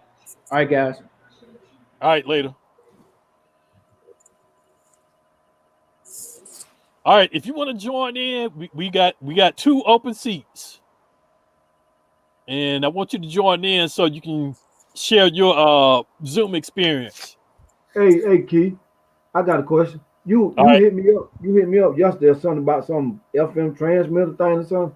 What were you talking about? Oh yeah. I was asking you about your you had to post about the drive-in. Yeah. You doing the drive-in. How would you getting the sound to everybody? Oh, well, I just had my speaker set up. Okay. The other day, but going forward, they're gonna try to go with. We're gonna try to go Hey, with can you knock the screen off real quick? Oh. Yeah. When going forward, we're gonna try to go with this silent thing with the headphones. Mm-hmm. So going with the headphones for a drive-in? Yeah. That means even if people won't stay in their car, they can just listen to. They're gonna do it with the headphones, the silent headphones. There's an easy way to do that. Do it with the FM transmitter. Yeah, but I know that, but you can't even find none. That's the problem. The dude was supposed to have had one. He said everywhere he looked, and he said all the churches done bought them all. What? He said every church done bought all the FM modulator, the FM transmitter. He said he been looking for 3 weeks for that thing because he knew, he been scheduling me for that thing for like 3 weeks ago. Okay, so what are the churches doing? Are they doing like parking lot services or something? Yeah, from what I understand, because someone done hit me up about doing it. Like they doing streaming at the church in the parking lot. Uh-huh. Yeah, so he said they done bought up all of them. Word? Yeah. So you can't find them nowhere. He said, man, you can't find that thing nowhere right now. Okay, what is it called? Let me check Is the something. FM is a I got to wrote down my thing. I won't say FM transmitter because he been looking for the thing over a month, and I know he was trying to get it so we ain't have to use those speakers. Mm-hmm. He said he ain't been able to find one. He said it was all sold out. Is there certain specs that he was looking for one? I couldn't tell you. It was just that he's supposed to have got it because I was gonna buy from him. Okay, so his supplier. No, he was looking all over to get it because he told the people that because they were gonna really because he would have like a little car show, right? He had a little car thing. They was gonna be able to sit in their car, which a lot of them still was. They were sitting in their car watching the movie. Okay, I know there's been some stuff that's been out, but I wouldn't think about that because there's too many different manufacturers out there. Well, I'm just going out what that cat told me. You know what I'm saying? I didn't look for it because I was gonna buy it from him. So how many sets of headphones would you be talking about getting? Well, I'm thinking. Well, old boys, I talked to Jonathan, the guy who do the silent headphone. He the one hit me up about it. So I think he said he normally rent them out for like $5. So if he'll just do mine, I just get them at a flat fee. I wouldn't get them at the same thing at $5. So I figure if I start out with if I rent out, I'm just say 50 for about $3. But I charge the client, say I charge the client $600, right? Okay. For 4 hours. And I give him $250. So then that's all mine. So that's and with that includes the headphone. That includes up to 50 headphones. Now if I need more, then that's cool. Cause he said a lot of apartments and stuff is starting to do this. They're gonna be doing stuff like this. So you ain't got the cause of the noise ordinance. So that way it won't be disturbing nobody. So if you or even if you do it late at night. I don't see the headphone thing really working right now with the social distancing. That's the whole purpose. That's the whole purpose of doing it. Huh? That's the whole purpose of doing it with the headphones, the social distance thing. Yeah, but you still in close quarters. You still gonna have more than whatever the amount of people that you need for that particular space.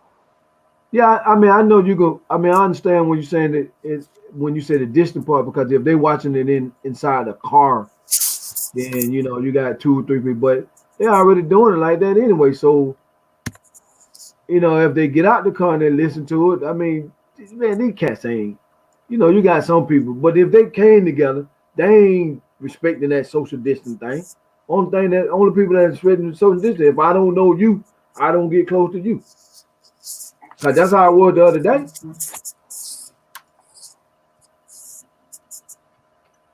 I'm trying to look it up on Parts Express, and I can't even get it to.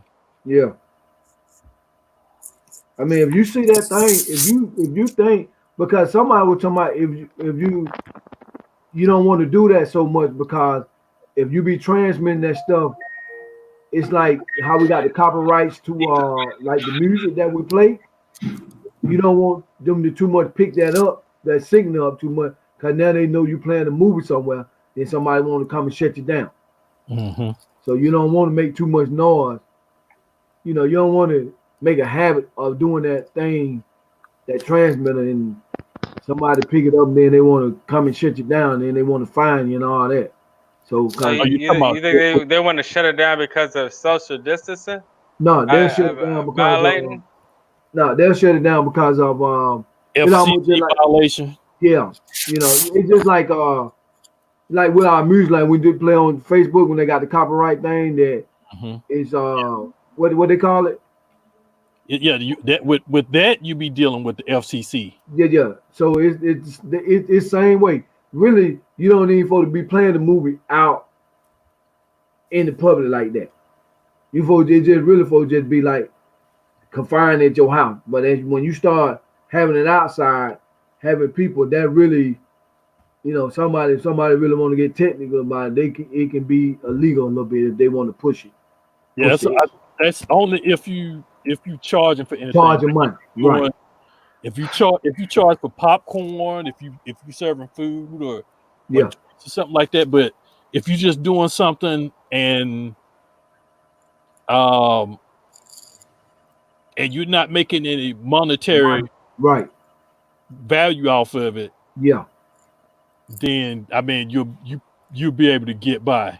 Yeah. So, but I'm just saying, you want to just, but still, you want to just keep it, in house, everything in house. You don't want to try to too much broadcast it, because they're just like, even if I advertise for it now, I'm doing it now, but I ain't doing it. So I ain't trying to push it up because I don't want the wrong person to mess around and call me and try to heal me up.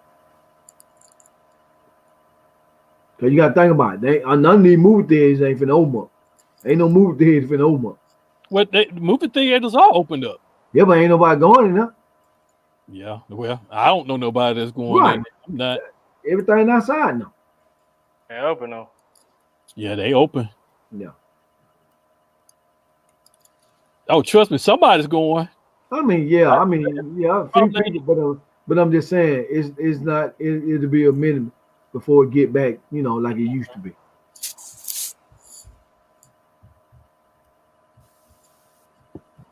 Cause I know a couple of them talking about they were gonna close down because they ain't gonna be able to, they ain't gonna make no money, man. You got a lot of these three places ain't gonna be able to make no money right now. They open, but they ain't making no money.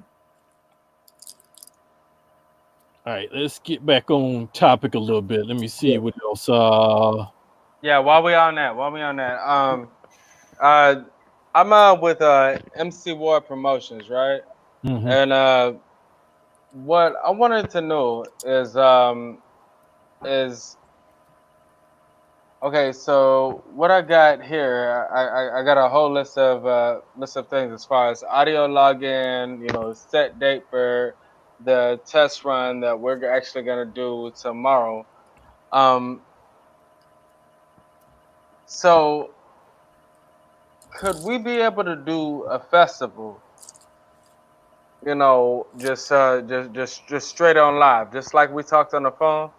Just straight on live, and just straight through one of these programs where we could actually like put like a one video on, and then like come out of that video, and then like interview an artist, and then be able to go back and forth during a conversation. Do all of that live. Now, as for the live part, the performance part, are they setting up stage as if it was the actual live event, but it's just only the artists and whoever is engineering and controlling everything? No, well, it's actually gonna be a lot of artists that we're gonna actually have to bring in, and then like once that artist's off, we gotta bring another artist in, boom, and then like and then like I DJ, and then like another artist and another location raps to the beat while I'm DJing, and then that too, and then The way that you would do that, you would do it like as if it was a online church service. Think about if you have a church service. Say for instance, like with my church, the pastor comes on, the praise team, if you consider the artist like the praise team or like the choir, they come on and they do a song, and then another camera. So you may have up to 3 cameras. You probably won't need no more than that. Have one doing a front view, have one maybe coming from the side, and then have one that's just running mobile. That's somebody that has a camera that's going around getting various shots. They may get shots of looking, aiming up at the person from the floor while they perform and stuff like that. Basically, motion shots where they're moving around. That's what you need. You need somebody to be able to switch all that and actually control the stream and the audio. matter of fact, hey, you want a job? Who? You got you. You have the time for it? Do I have it? Yeah. I don't. The equipment that I'm selling my webcam. I sold 2 Logitech. I'm talking about you as running the operation. Running it. Yeah. Yeah. All right, cool. So yeah. After this, yeah, because we're in public right now, so. All right. Yeah, but yeah. Hunter says possible. I knew he was gonna say it's possible. Yeah. Yeah, because it can be done. I mean, I don't know whether you would use Zoom. I mean, you may want to do a different platform. I mean, that's what I was thinking. All right. Do it through. Well, what you probably would need Zoom for is the live guest part. Somebody that's not there to bring them in. But I mean, you got different other options that you could do. You could do OBS, and you can have that person to join in with Skype. You can have them to join in with any other video conferencing. If that's all you need is like one person. No. But see, the thing is, you know how we get down with our shows, right? Mm-hmm. We'd want to do something like that, but like we'd want to do it, live, where we could bring somebody in, like we could bring somebody in, we can interview them, and then like, okay, they're done, then bring somebody else in, they're done, and then like have an interview, and then okay, cool, they're done. Me, I DJ, I do an interlude and stuff like that. Now, as for the performance part, would you want that to be live? I mean, I would rather that, yeah. I mean, yeah, because we could just record it through Zoom. We want to do it live. Okay, because the thing was, you saying that you want the audio and the video to be live, but then you also want to interview the person remotely from another location. Yeah, but I want the world to be able to see them. I want the world like we're having a conversation here. Like okay, say me, you, and P Rock, and fam, we're all just having a conversation.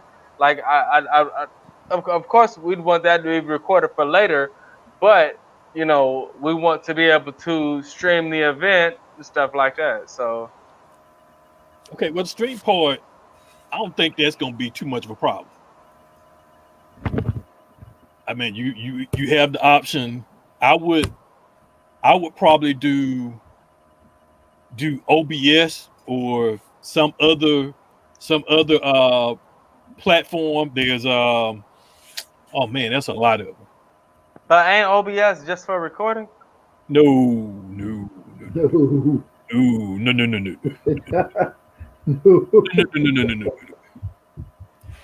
OBS is, I mean, if you want to do streaming, that's the program that'll get you everywhere. Especially if you got Restream. Restream can put you on different platforms at one time. You could do Facebook, Twitch, and Instagram. with you do Instagram? No, not with Restream. Yes, you can. I do it. No, that's Yellow Duck. Well, I open up Yellow Duck and I put it in. I put Yellow Duck into Restream. Yeah. It's a custom thing. Yeah, I'll definitely say I do it. Okay, I haven't tried that yet, but they get Yellow Duck. You got to pay for it. You got to pay for that now. You had to pay for that one. That's the upgrade one. Yeah, but with as I'm telling, with Restream allows you to do several platforms at one time. You can stream to several different platforms or several different channels at one time, and still be able to get all your comments at one time. Yeah. You don't have to have separate windows open for each platform. Everything comes in. That's what I like about that. Yeah, but it let you do Instagram. He tells me to stay on topic. Well, we offline because Hey, Travis need to come in. He might know some of this stuff, man. Nobody hasn't done Zoom yet. No, Travis ain't even done it yet, I don't think. That's why I got in the chat. I was actually just gonna watch. Because he's trying to do an event that he has every year, but I was trying to find out. I think I have an idea, but what made me curious is that you said that you want to have the artist to be interviewed remotely. But I'm like, well, if the artist is performing, you should be able to have them to do the interview like off stage on a different camera. Unless you're going to have artists that's not going to be able to make it and perform live. And what you do, you play, if they have a video, you play their video and then interview them from the location that they at, if that's what you was talking about. Yeah, okay. So as far as that particular situation, we'll just go ahead and I'll talk to you about that personally because you just tell me what you charge. We'll go ahead and just go ahead and go through it with that. Okay. I still need to know all the details. Still need to know all Yeah, but well, No, have you ever been to any one of my events? I went to that's been like probably 3 or 4 years ago since I've been to the last one. I've been to the hip hop. And then you see we have thousands of people out there and then and things of that nature. And so now we want to migrate that over into the digital aspect to where people can actually, just be on the screen where they can just log in and then they don't have to, be there. They can see our events. They can see what we do. And matter of fact, Gary's your boy. Like he actually used to provide our stuff for that. So all you pretty much just have to do is just provide what you do. No, I'm laughing at Travis. All right, he wants me to stay on topic, so let me stay on topic. Since nobody hasn't done Zoom, and I've been working with a lot of people with Zoom. Here's the thing with the setup. With the setup, all you need is a Zoom account. Of course, the free version is not going to get you by, so you're going to have to get the premium.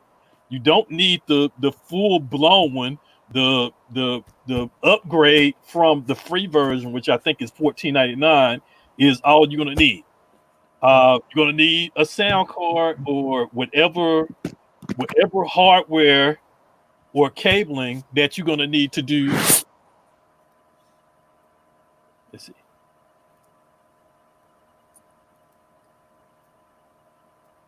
No, it's not going to be easy. I already know. We kind of talked about it a little bit earlier, and I think he had the guys that's doing the event, that's tuning in and maybe watching. So I wanted to answer some of their questions if they were here, but I don't know whether that's happened or not. So as for your Zoom, some people use phones and iPads. I wouldn't. I would use a computer. You don't have to use OBS with it, but you can. You can incorporate, like I said earlier, if you have the right plug-in, you can put your OBS inside your Zoom. It picks up as a it locates it as a webcam. I have to find that plug-in. I think it was virtual something. I can't remember what it is, but it's something that you can incorporate with. But other than that, I would say have a separate computer. If you're gonna do Zoom, have a separate computer from what you're doing your music from. You want to have some type of monitoring or some way to where you can view everybody that's in the group, all the guests or whatever, so you can interact to it. So you may need a large screen, or you could use a projector or whatever that you can see and interact with everybody, because like they said in the video, interacting with the people is very important, and you want to interact with everybody because all they see is you. They see you and they see each other. So to make them feel welcome and open or whatever, then you need to interact. So when you're using your computer, don't use Wi-Fi. Don't use Wi-Fi. Use a hard line connection. So in the event that you may get some type of dropout or whatever in your Wi-Fi, you won't get knocked off. So you want to get a hard line connection. Hot Ride, when he did his Zoom party about a week or two ago, he did it from the customer's location. I think it was probably no more than 3 people in the room. So what I told him to do is, if you're doing something that's off-site, that's not in your home or where you are or where you usually do your events from, you need to go and do a test on whatever service that they have. So you may need to take your laptop, connect to their router or whatever their internet is. Like I say, if they only offer you Wi-Fi, you need to let them know up front, hey, Wi-Fi may not be that dependable. There may be a chance I get knocked off or whatever. You need to let them know up front. So if it happens, then you can't be liable for it. So that's one thing you want to say up front. But if you possibly can, get a hardline connection, take Ethernet cable, connect to their equipment. You want to find out where it is, because if their equipment is down in the basement and you're in the family room, then you need to have a long line to run in order to make that connection. And I think that was one of the things that he had, because he said make sure that you bring the right type of cables or the right length of cables. You don't want to take a short cable and then you don't have enough length in order to run it to where you need to. What else about setup? Need to have a computer or your stream. Make sure it's connected hardline to the internet. You might need a large monitor or whatever, so you can see what's going on. One of the other DJs that he's going to be edited in, he had I think a 42-inch TV, or he had a large screen in front of his setup, so he was able to see and respond to everybody by looking over and viewing the people on the screen. So you need to have that, whether it's your phone, like I have my tablet right here. If I was playing, I'll have my tablet on this side, Serato on this side. Gary said he does the same thing, but he does his different. He toggles from one laptop. He uses everything on one screen, where I would use 2 screens. I mentioned to him, he prefer his way. Everybody's going to have their own opinion. So make sure that you have a way to where you can engage with the clients. I think that about covers it for setup. Oh, another thing with setup, you need to make sure your room. Make sure you have your environment set so you're in the mood. Like I don't know whether one of the guys said it, but I know Gary said Kia. Okay, Gary said about have your room. Well, did Gary say about with the lighting, have have your environment, have your lights and stuff set up. No, yeah, Gary did say it. Yeah, He did say it. he was flashing.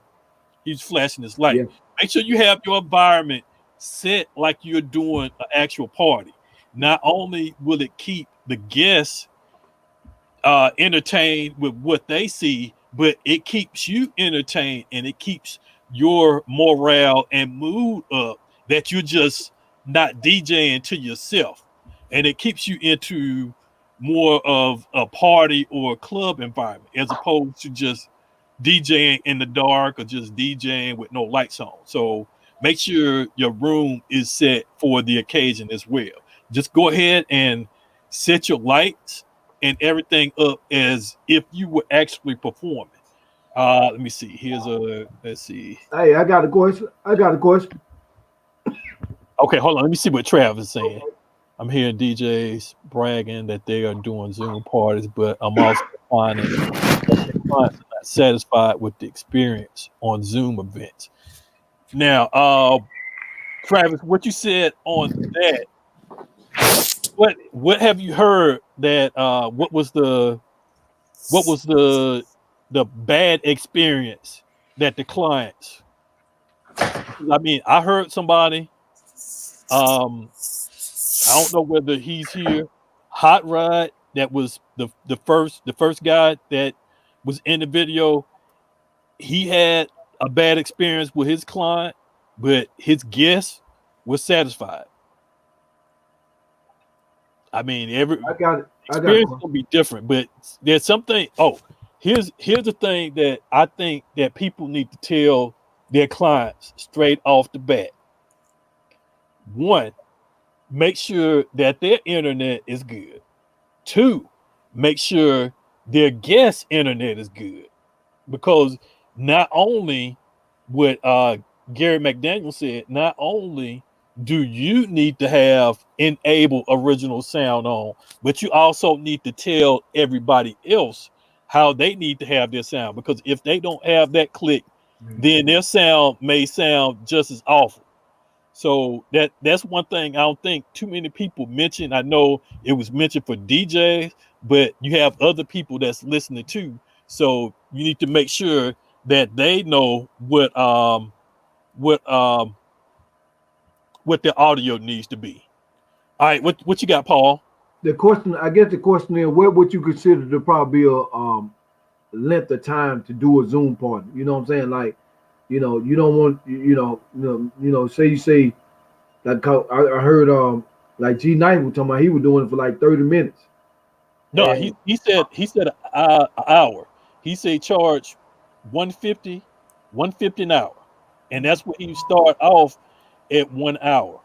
And usually most people may not want no more than that. And what his method was, he said he'd start at 1 hour for 150 plus tips.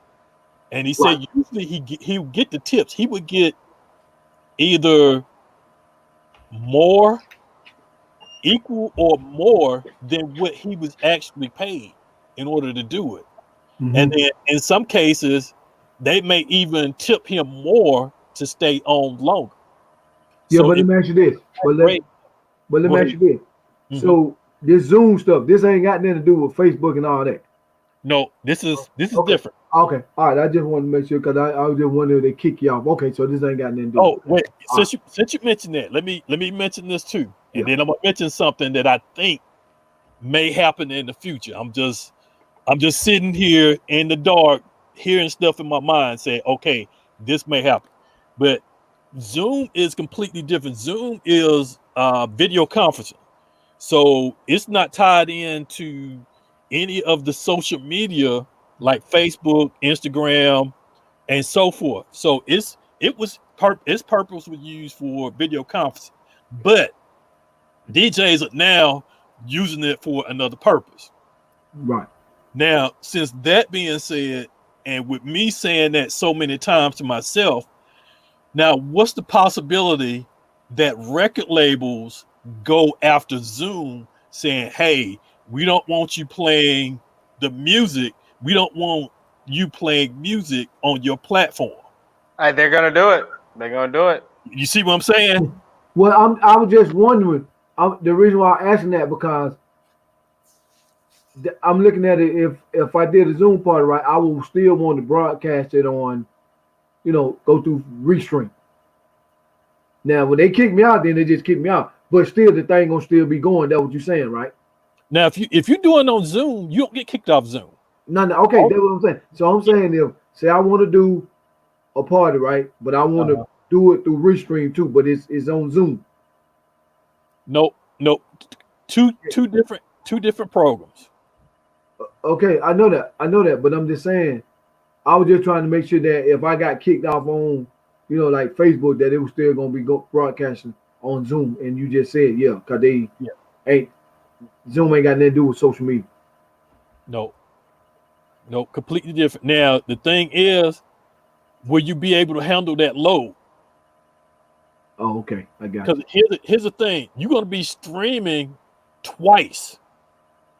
So your upload stream is going to be hit heavy, and you might have to use you might have to do two different cameras, because when you're using the program, your webcam and your mic is locked on whatever that first program is. You have to either disable it from that first program and switch it over to the second one, or you have to shut it down completely, or you have to use two different cameras. Well, I would use just like how you using two cameras now. Don't you still got a couple of cameras hooked up right now? Not right now, but yeah, I know what you're talking about. Yeah, I will run two webcams from the laptop, not the one I'm DJing, but the one that broadcasting everything. Yeah, you can put two cams on top of each other. Yeah, where you seeing close to the same image. The image is not different if you're on Zoom or if you're on Facebook or using Restream or whatever. The cams are aimed actually probably about in the exact same place if you have it set right. But what I'm saying is, using two programs is gonna put a heavy hit on your CPU. It's gonna put a hit on your RAM, and it's definitely gonna put a hit on that upload. Okay. Because remember, the upload speed, excuse me, the upload speeds compared to the download speeds is a lot lower. Your download speeds is gonna be way faster because people want to get stuff quick. Yeah. So that's the download speeds for that. Upload speed before streaming is really not important, not even with email, because email is small files. Now, if you're sending somebody a file, then your upload speed is gonna play a big part. It's when you trying to upload a photo or a music file or a video or whatever. It's gonna take a lot longer, but that person is gonna get it because it's gonna buffer down to where they're getting it just as fast, but it's gonna take a while for it to be sent on your end, and usually it's sent to a server before they can get it. So that way, it may take, if you send a file, and if it takes you 15 minutes to send it, but once received, it only takes that person to download it maybe less than a minute, then they looking at that 15 minutes. They're not going to, once the time you send it, they're not going to be able to get it instantly until it's uploaded to the server location. And then at that point, then they can pull it off that server location real quick.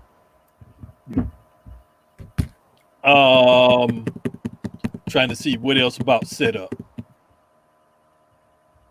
Man, there's a Travis, I don't know whether you caught the video at the beginning.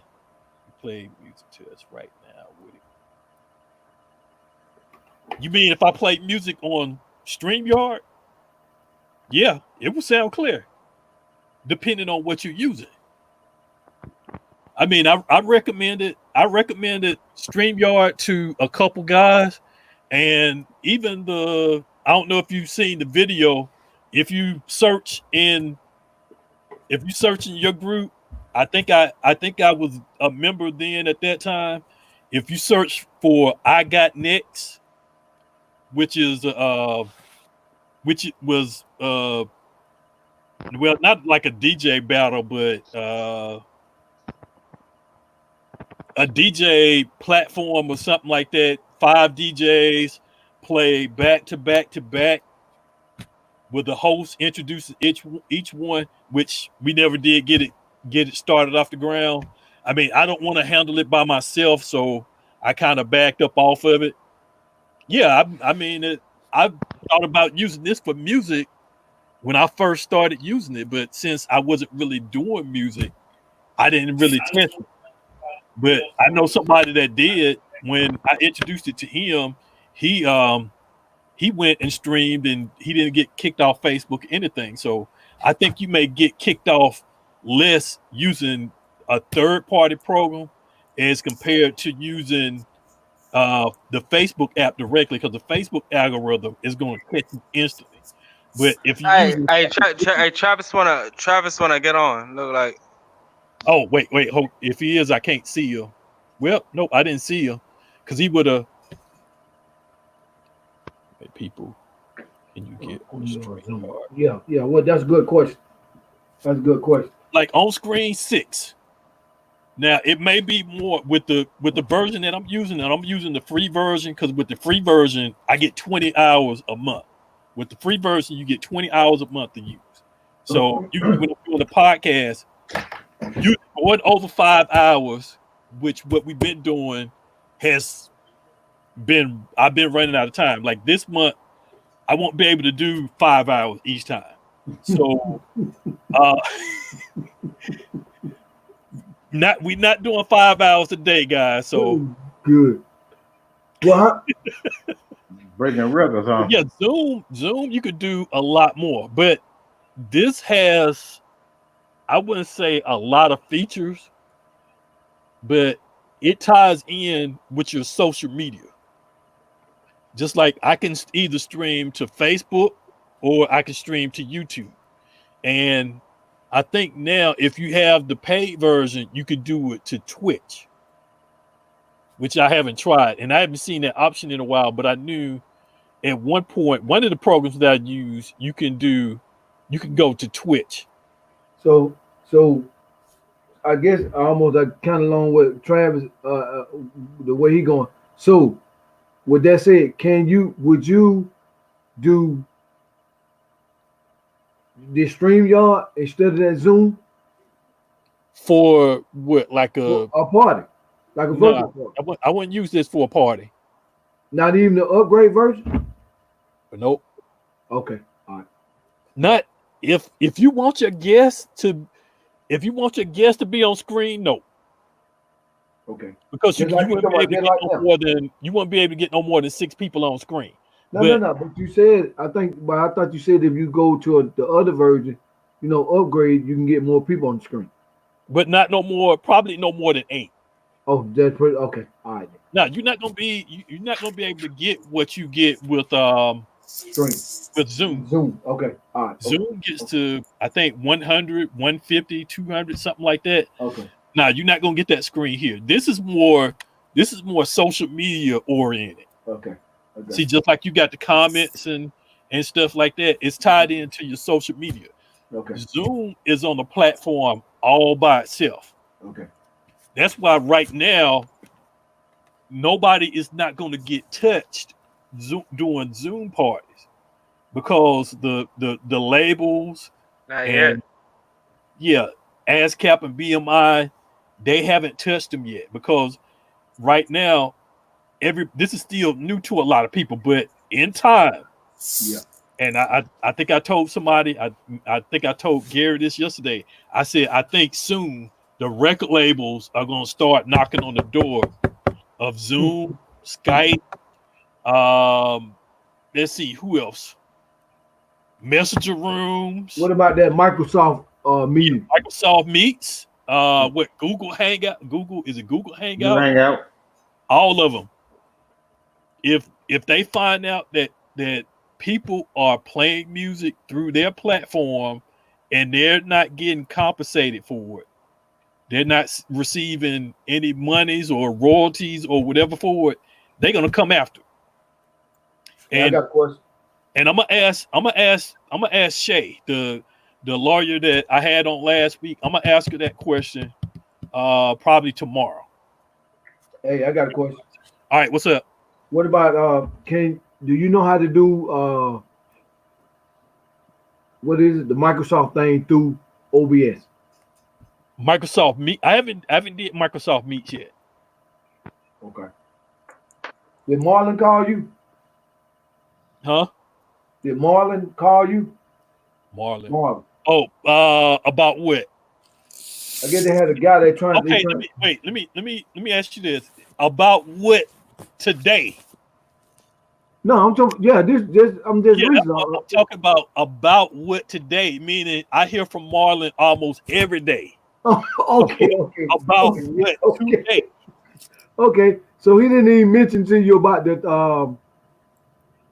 thing they're trying to do through OBS with Zoom with Microsoft meeting with the guy. They try him and Tron them these people trying to do a virtual party, but they want to use Microsoft meeting. You probably can't use it. I mean, you would do I it know the you same can. way you would do You Zoom. can do it. I was just wanting to have you hear me talk to you because they hit me up, and I told them, I said, hey man, Keon is the best dude to probably talk to about that. I mean, it'll probably be the same. I don't know what the audio quality sound like because you got to think a lot of the video conferencing weren't made for music. They weren't made to. It's supposed to be voice only.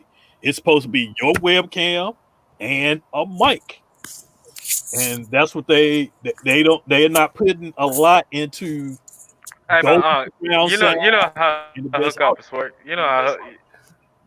Yeah. Okay. Yeah, So it was made for the corporate environment, but now it's made for corporate and personal use.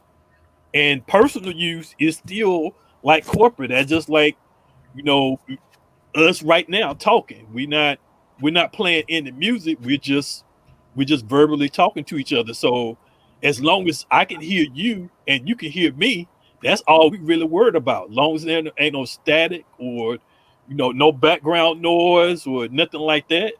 But when you're dealing with music, everybody wants to you want to make sure that it's crisp and clean. Yeah. So some of these platforms may not be able to handle that. Yeah. And that's what I was telling people about. And I'm gonna say this again.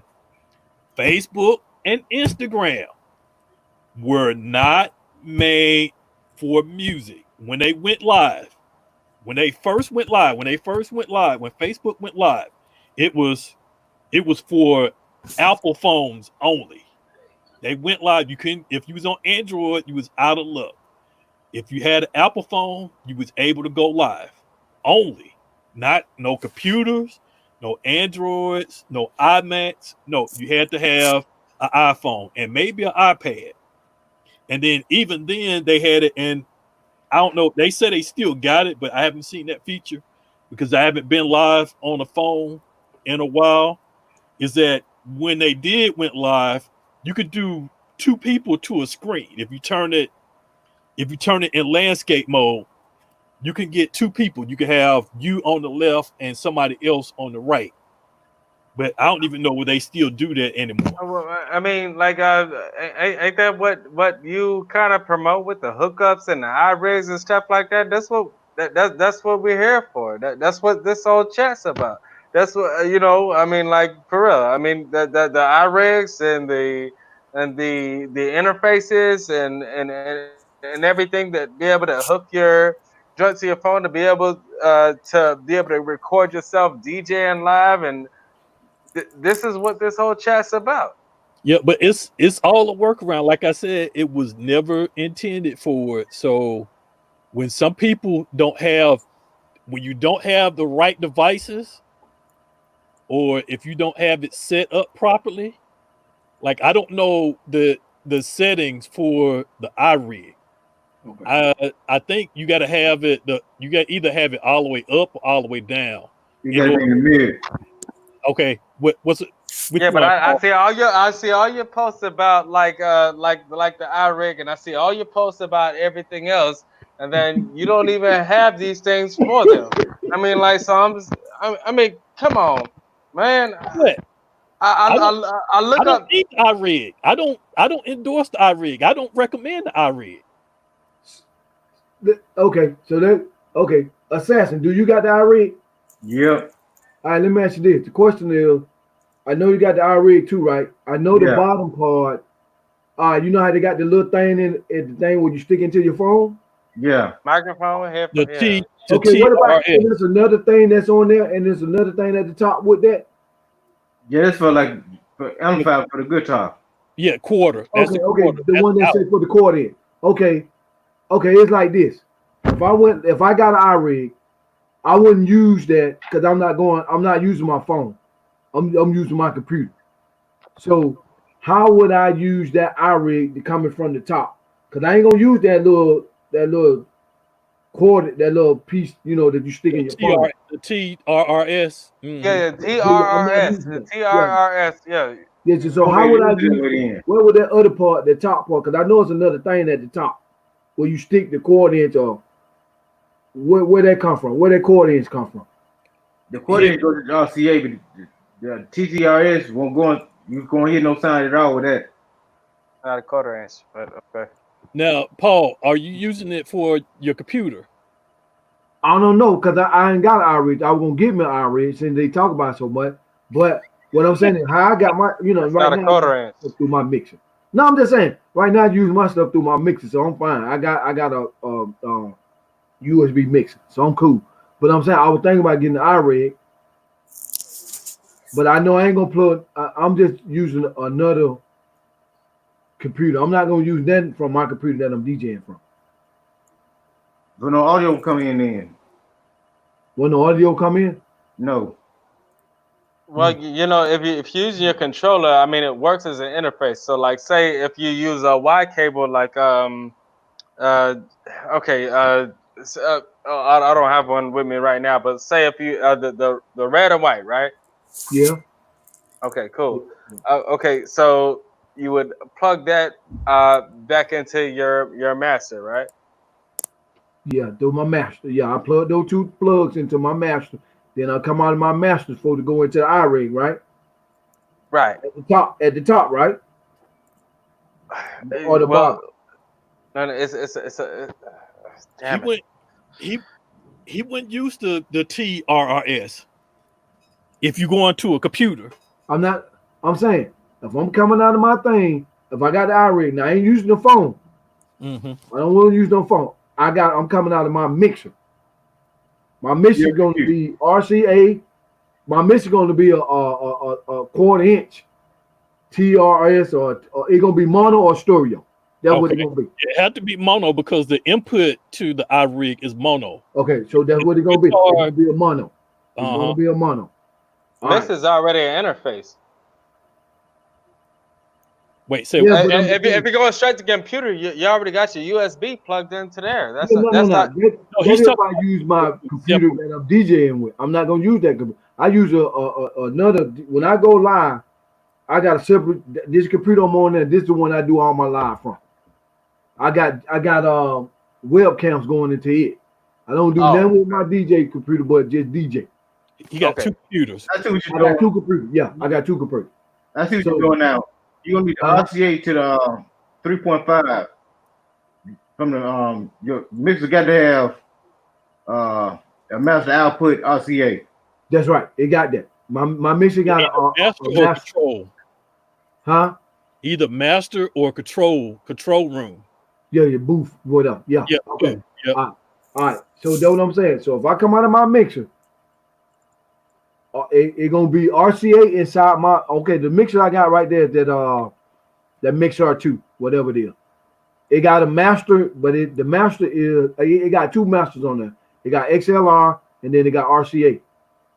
So I come out of RCA with the red and white. So then on the other end, the other ends are those quarter inch? Yeah, they quarter inch. So I go quarter inch into the iRig, right? No, you won't need an iRig. Just run a straight line. The RCA cable. Yeah, I would say don't get the iRig unless you plan on using the iPad or iPhone. Well, I ain't got none of that. Well, I ain't using none of that. Okay. I mean, it'll hurt you more than help you. And trust me. All right, no problem. I just stick to what I got. Yep, you be pissed when you get one. You find that you got to buy more stuff. I was just inquiring about because everybody talk about it so much. I just stick to what I got. No, don't follow. Don't follow.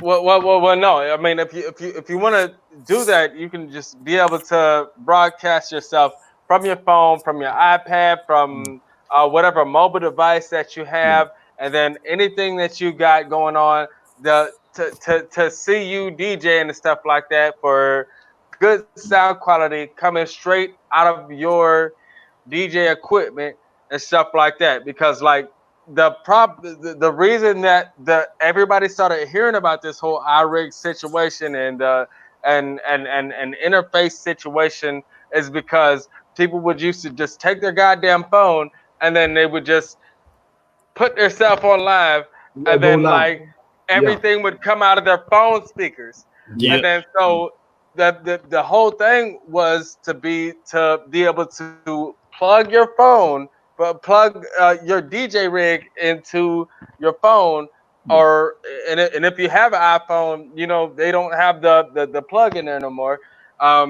You switch that up, plug it in there, and stuff like that. And so when you DJ live, you can actually hear the music without it sounding distorted, coming through the mic. Without all that crap. And then if you plug your microphone into, say, if you got a controller or something like that, you can be able to talk into your mic, and the people on your live on your phone, they'll be able to hear everything that's going on because everything is going through your interface.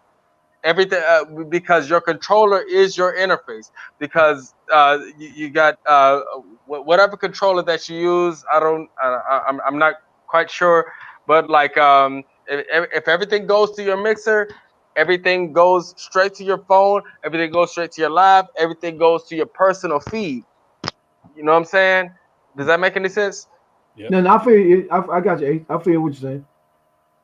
Okay, yeah. So I mean, yeah. So I mean that's cool and everything, but like if you want to be able to do that, to be able to just record yourself on live. I mean, I've seen it. I really wish I could comment more about it, but see, the thing is, I've never done it. Yeah. I just know the mechanics. I just know the mechanics, and I just know how to do it. So I've tested it, and I'm sure a lot of y'all seen the videos or either caught me when I was doing, because I do. If I'm doing a product test, it's usually happening about around 3 o'clock in the morning when I'm wide awake and hyped up to do something that I don't need to be doing at that time. So I've done the phone I did the phone, even though I don't stream from the phone. I did it done with various devices. I got stuff that's lying around here. Usually when I pick something up, I would say, okay, let me see if this works. The last thing I tried in here was this. If I can get my hand on it without pulling my headphones off. I tried this and I couldn't get it to work. The only reason I couldn't get it to work because it wasn't class compliant as for what they said. And that works for a Serato digital. Yeah, but it won't work as a sound card. Not like using it with your phone, because this requires drivers. Now, what I found out, and Derek found out the other day too, is that anything, if you have anything that doesn't use drivers, that doesn't need to download drivers, you can connect it directly to your phone if you have the right adapter. And I'm trying to see where's the one that I did. I don't even see it, but I got a PTO1 scratch turntable. I haven't tested it yet, but I'm going to do it tomorrow. I've been putting it off. I think I can use that as a sound card, just that alone, and get good sound just as probably equal or as good as iRig, because it's using the hardware. It's using the internal sound card inside the turntable. Hey, but if you're using a MacBook and then like you take a double-sided joint with a TRRS from outside of your MacBook while you're DJing, do you think that you would be able to use the SL3 for that? Wait a minute. You said TRRS and what? Like say if you use a double-sided joint, right, and a double-sided male to male. Well, I don't have a. Well, I actually have to unplug my joint, but a TRRS, like, would you be able to? What kind of Mac you got? I got a MacBook Pro, 2009 and 2011. Okay, cool. So would you be able to?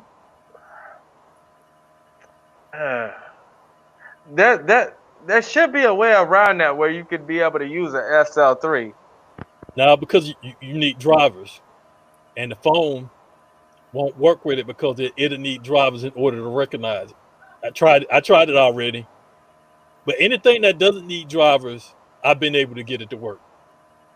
And just like Paul, you said your line mixer has USB drive. It doesn't. You said you could use yours directly from that, right? When you say my live mix, what you mean? I'm lost. Your line mixer, with multiple channels. Yeah, you talking about a mixer? Okay, yeah, I got one of them mixer. No, not a DJ mixer, not 2-channel mixer, but okay. a line mixer that has all the knobs and what you was talking about earlier: control room, master out. Yeah. With the faders. Yeah. Either 8 to 16 or 24 channels or whatever. Yeah. Yeah. My you talking about the external mixer? Yeah, yours has a USB port on it, right? Yeah. It got a USB port on it. Like I think I got a Allen and Heath.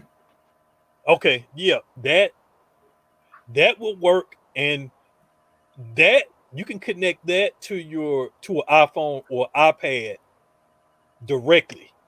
Okay. If you have the right adapter, and I don't know what my adapter is, but I have an adapter. It's called the Apple Lightning Camera Adapter.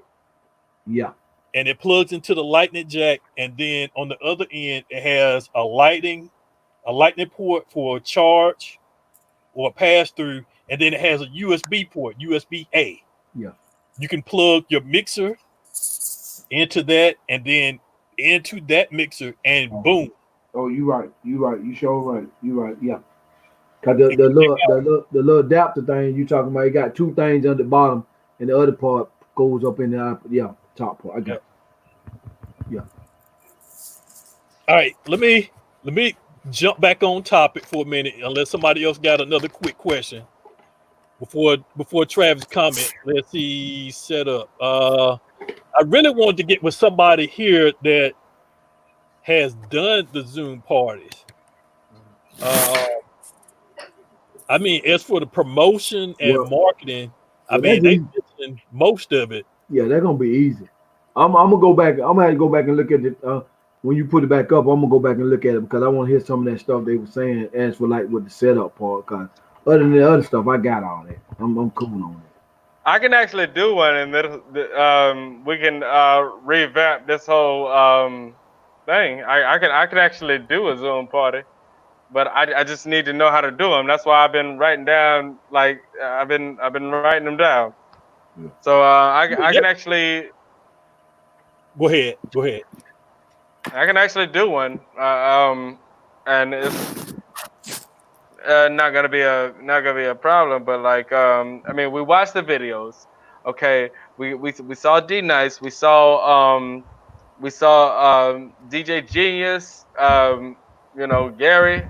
You know, with everything, and you know he gave his opinions, and you know not just they just didn't give the whole kind of operations of how you actually do it. You know what I'm saying? Running through everything. So, I mean, as for the actual setup, it is you're not really doing anything different unless you're trying to do it from a mobile device. When you're doing it from a mobile device, you can encounter issues. If you're doing it from a computer, it's no more than a basic connection. But the thing is, you're using a different computer, or you're connecting to that same computer. If you use the same computer, you connecting to it a little bit different. You basically, the audio that you have coming in for Serato and that's used with your controller, you're going to send it out to that controller and then back into that same laptop. But it's better to not use that same laptop, but have a different one over here, to where you have Serato coming in from this side into your controller. Then you have your output going over to this laptop, which is going to send it over the net. It's going to send it through the internet.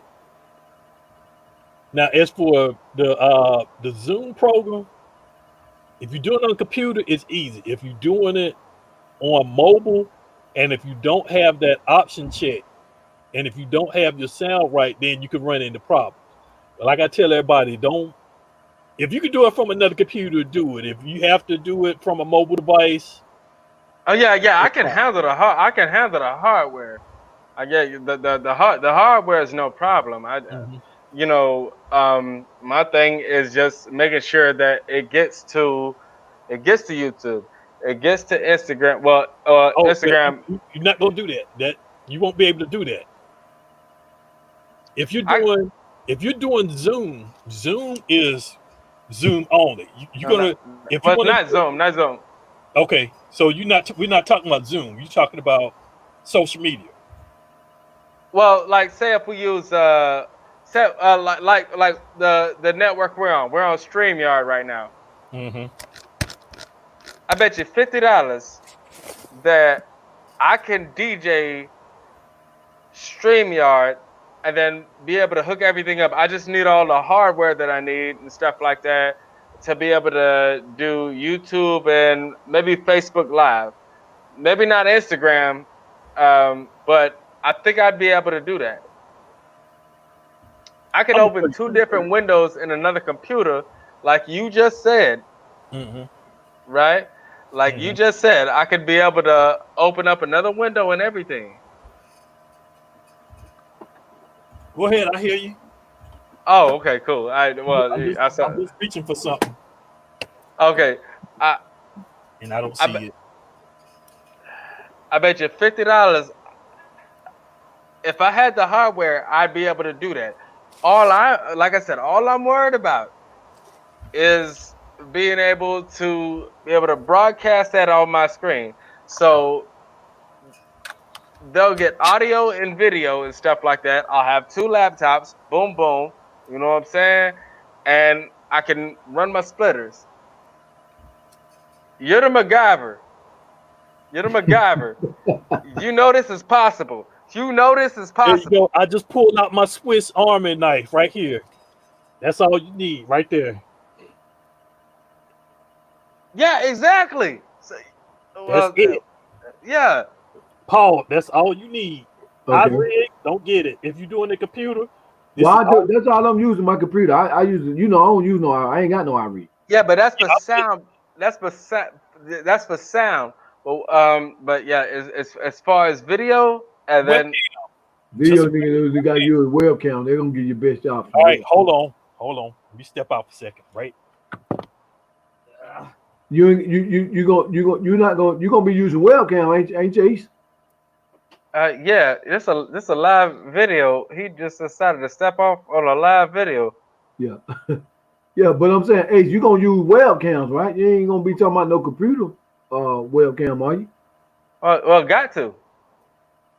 Computer webcam, you're not gonna get the regular webcams? Yeah. Everything's gotta be connected to wherever you're streaming to, because it's. I'm saying you're not gonna use the webcam that's on the computer. You're gonna use webcams like the one that run through the USB, right? Okay. You see what I'm saying? No, I got you. Like I'm talking about running. Well, matter of fact, that'd be a good idea too. Like I'm saying, like, can you see this webcam? Yeah. You're gonna need webcam. You ain't gonna use. You don't want to use the one on the computer. Nope. That's right. He's right. Don't You use the want to one on use these. You don't want to use the computer. Did you watch last week's Yeah. joint? Yeah, he was here. No, I wasn't there, but I looked at it. He wasn't there. He wasn't Yeah, there but for I that. looked at it. I looked at it. All right, now I'm gonna do a share screen. This is what a lot of people are using right now. Right. It's a security camera. Security camera. But you can download firmware on it and put it on a micro SD card and format it to where you could use it as a webcam.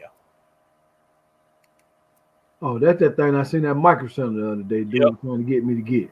Yep, Micro Center. Yep. Micro Center had them. Yep. He was trying to get me to get one of there because I was looking for a webcam. He was like, "Yeah, this is a security camera, but you can use it as a webcam." I was like, "Man, I ain't got time for all that." I think Marlon has one or two of them. He told me, dude, so I might get enough for it. But I gotta I'm gonna get another camera. I want two more. I want at least to have two. The only thing you need is your USB cable is gonna be a special cable. You gotta have a USB cable that has the USB-A on both ends. Okay. Which that's not a commonly used cable, but you can find them. You have to go to Micro Center or order. Prize. Yeah. But when you say it gotta have two, I'm lost. When you say you gotta have the A, I'm lost. You say you gotta have two A's. Two. Okay, let me. A printer, the printer cable. Nope, you gotta have this on both ends. The little part, the I got you. Okay. That's the mail. That's the mail. Yep. That's the mail. Wait. Yep. This is the mail. That's the mail. That's the mail. All right. You gotta have.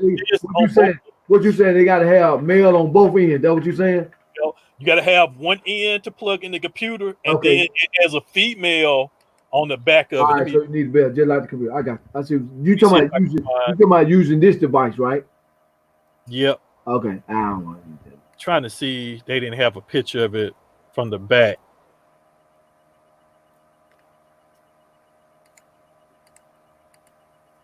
Yeah, let me try to find a different picture of it. Yeah, but that what the dude was trying to talk to me about the other day. He went to those cameras, but he was like, they security camera.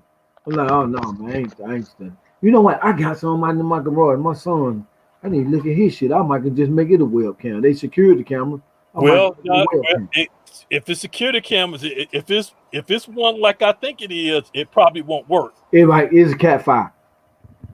Nope, don't use it. Don't use it. I can't use it. I just thought about it. It's Cat 5. He got Cat 5 going in, so it ain't got no USB thing. Because I would have already used it by now.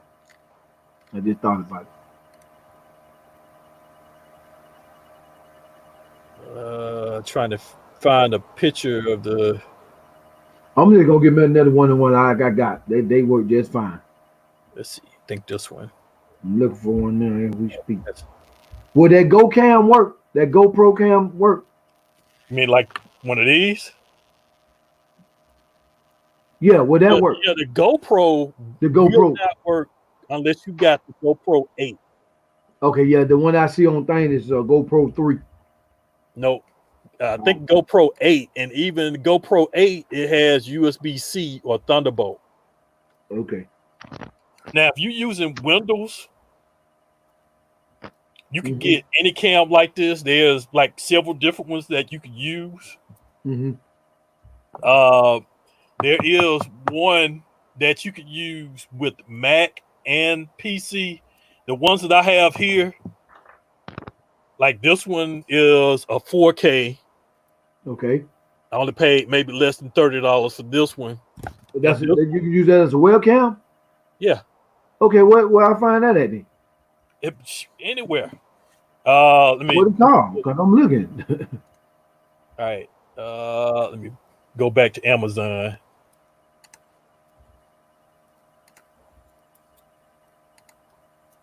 Probably better than the one I got. Let's see.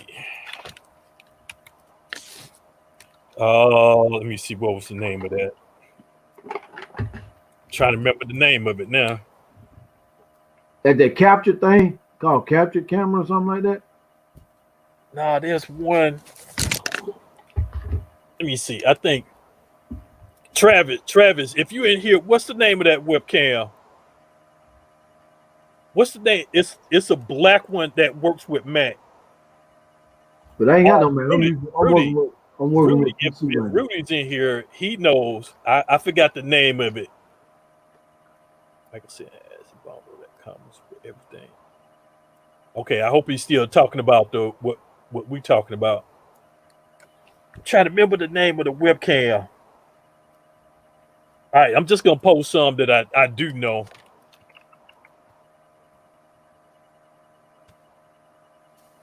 Hey, you remember a couple of weeks ago, right? Last week, I posted that thing about that POE. Yep. And, I replied to it. Yeah, but I guess cause basically what it was is, I don't know if I told you. See, I got the what is it? The transmitter, right? Okay, was that the picture that you sent me? That's the picture that I got. Yeah, this is the one I got already, the transmitter.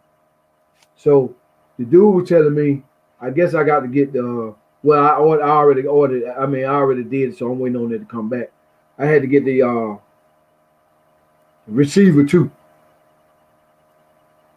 So he like, I had the only way it gonna work. I got to have the receiver and the thing. Hold it up again. Put it closer to. All right, this is the transmitter. Shall I say transmitter? Okay, what's the ports on it? What type of connection do you have on it? You got well, got more like this. Okay. G-A-W-P. Can you see it? Okay, so it has that's the transmitter. The other one is the receiver. I'm sure it probably looks somewhat like that one, right? The receiver almost look just like it. Look almost just like it. Almost look just like it. Just because what it is I don't know if I told you. You know, I got that billboard thing, right? Screen.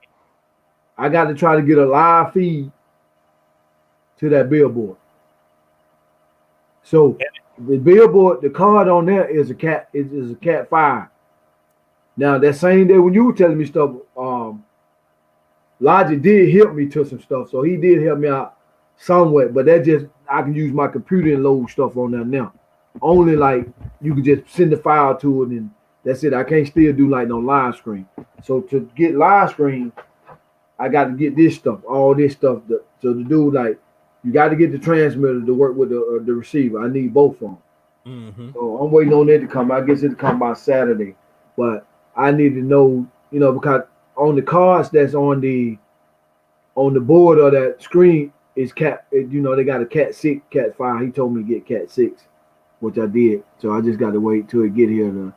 So there's no HDMI on that. Not on the here on the transmitter and all that. No, I'm talking about on the video card that's out there. No. If that's the case, I would already. I've been in business because I got to be able to do a live screen going forward because it's especially as it get close to football season. I want to tailgating. People want me tailgating and all that stuff.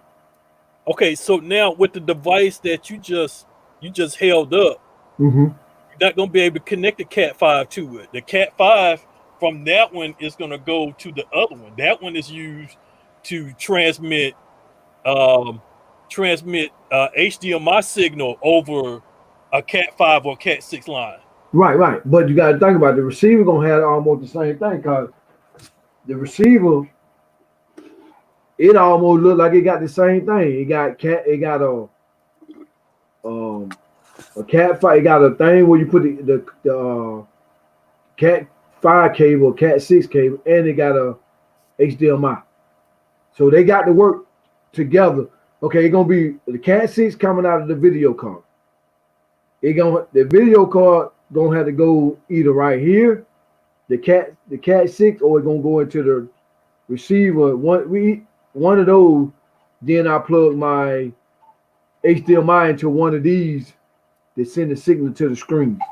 So it gonna have to work. I mean, that what these guys say that's how it works. Which one is that? The receiver or the transmitter? Now, this the transmitter. It's the transmitter. Okay, so that's the one that'll be closer to you or closer to where inside the vehicle. Well, Or- it'll be on. All are gonna be outside. I'm only gonna need these like when I'm ready to do like if I want to do something live. You know what I'm saying? Cause right now everything I can do everything through my phone. Everything digital I do through my phone. I load up everything through my phone right now. But you said the transmitter receiver. So the receiver, does it have two Cat 5 or two RJ45 jacks on it, or it has one RJ45? Oh, you talking about the receiver? I think the receiver has let me look because I just All right, let me look that up. It just add power. Just add power. Go to eBay. But they don't have nothing. They don't have it on like Amazon or its own website. I'm trying to see. Yeah. Just add power. Just go to just add power. Just add power. Yeah, just add power.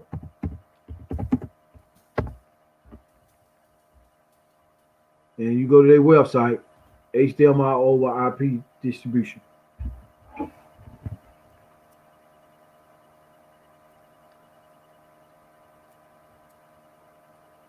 Okay. Now you go to their product. You go to product, and go to 3G mode models.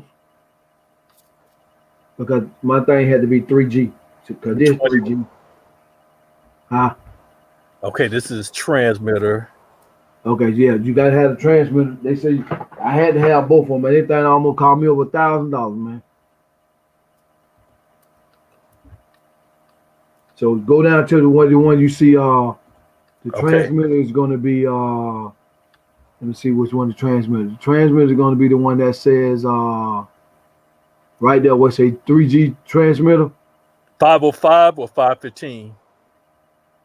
I'm looking at something like 708. It's like the third one down. It's like 1, 2, 3. Nope. Last one. 4. I think it's number 4. 3G transmitter. 3G receiver. No. My bad. I'm at the 3G AVP transmitter. That's I'm one trying I to bought. see the receiver now. The receiver gonna go down. You're gonna have to go down. The receiver. Yeah, I'm down here. I'm at receiver now. Okay, go down. My bad. I'm sorry. I went on. So the receiver I bought was it got to be the 3G AVP receiver. The last one at the bottom. Well, the last one. 3G plus AVP receiver.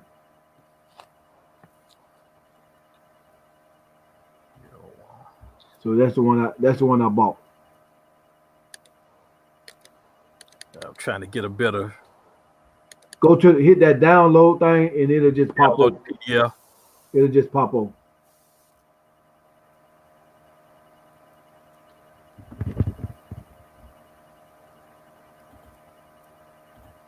Yeah, see that one has HDMI.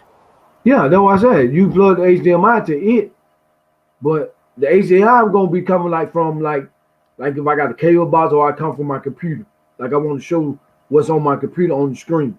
Yeah, but the Ethernet is going to go from one device to the other. That's going to link it. That's going to link both of them together. Yeah. Yeah, like right here. No. One of them gonna have to come from the screen, cause it's gonna be from screen.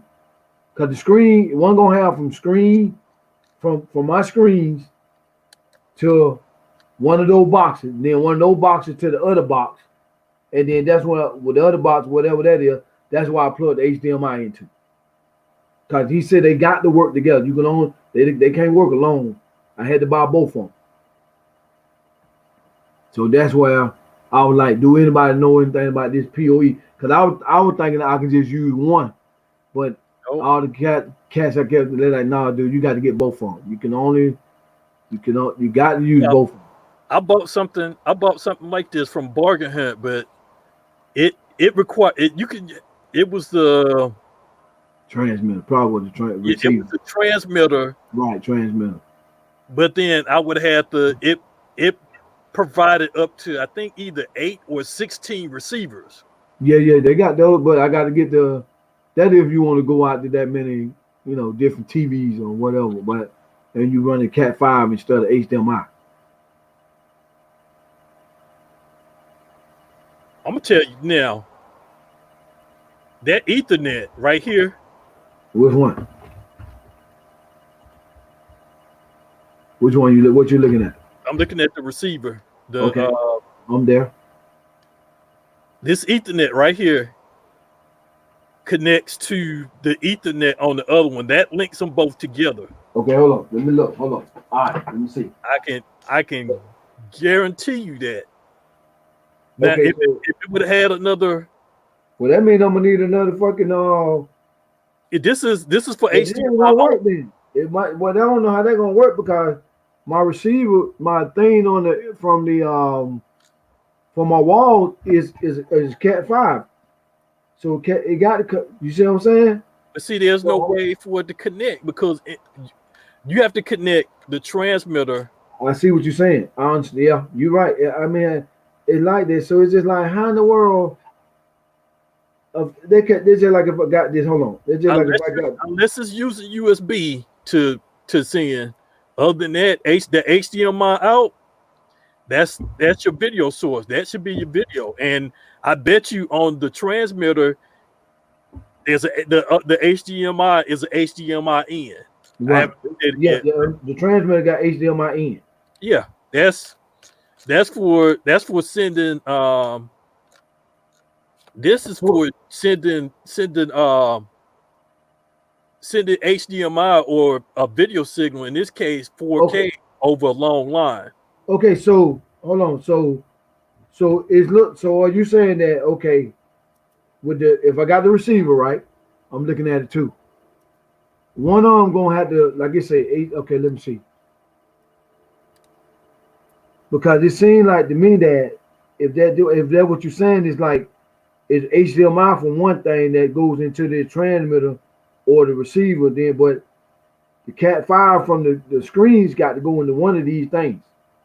They connecting to each other. So they don't know how they're gonna work then. Wait, now here's well, that's still HDMI because this one. Okay, I think I see why this one is probably a pass through. Yeah, because the screen is got HDMI. I mean, the screen's got Cat 5. So that Cat 5 got to go in the receiver or that transmitter.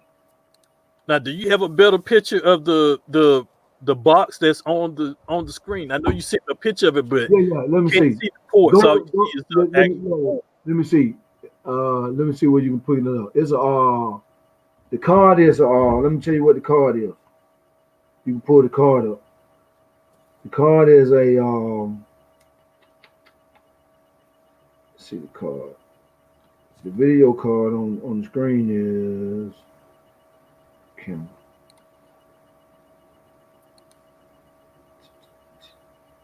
Screen. Deleting them. I know I ain't deleting them damn screen.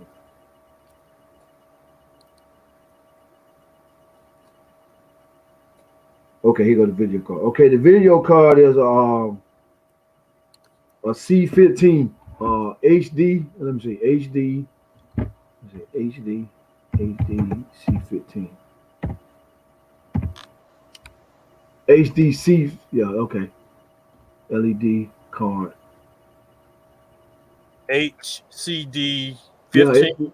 Yeah, it's gonna be a HD C15. That's the video card that's on it.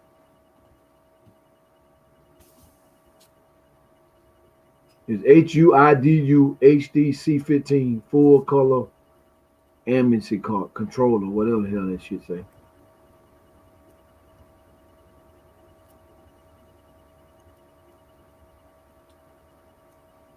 And the thing coming out from the PC to one of these boxes, and then the other box go to the other box. You see the card? Yep. Display.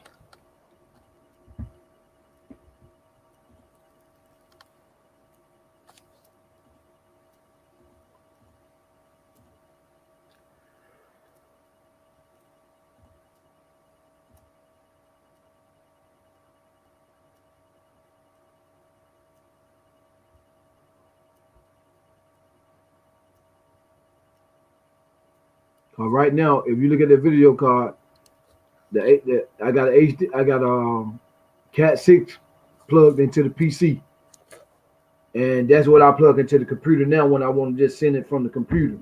But you can only send it through software. You know, it got soft. It won't do live things, so it's gonna be the same way. I plug the Cat 6 into one of these boxes, and then these boxes are supposed to do whatever they do.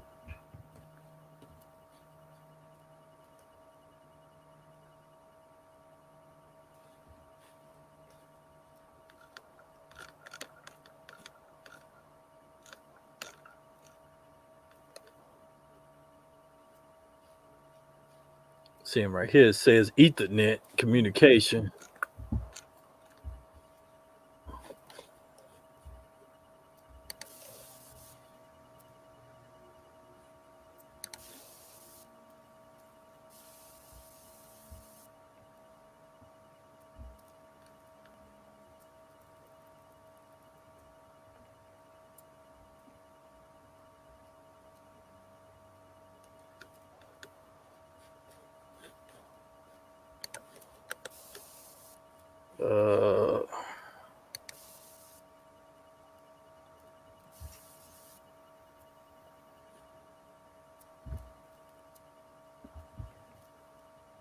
You just trying to see which one they're gonna go in, how they gonna hook up. Yeah, I'm trying to see how it hooks up. Yeah.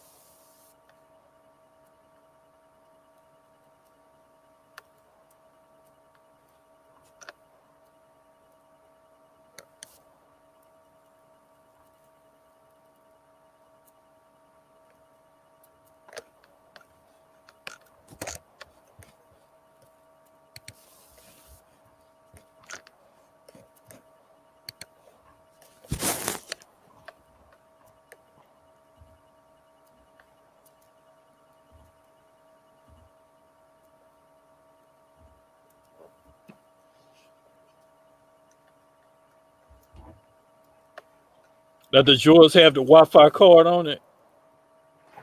Yeah, mine Wi-Fi. I got the Wi-Fi card on mine. Mine's got the Wi-Fi card on.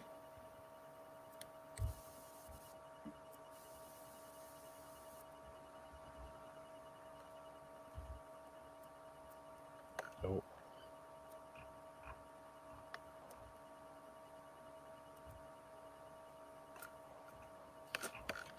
I don't see nothing that connects into it, or I thought it was just had something pulled up. Like which way it go? I was trying to see something that connects into it. Yeah. I think this.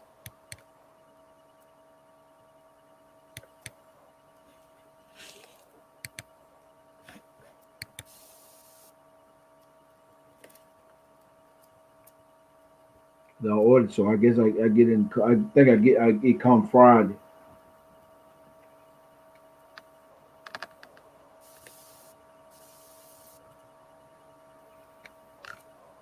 Oh.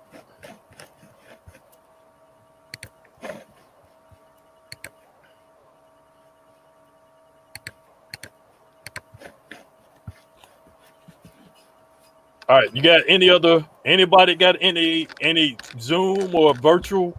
I know we kind of went completely off top. Yeah, again, yeah. But unless somebody, I mean, y'all would have had to come in with the videos that I played earlier to where that answered everything. I was hoping to get some people in here that had experience with Zoom.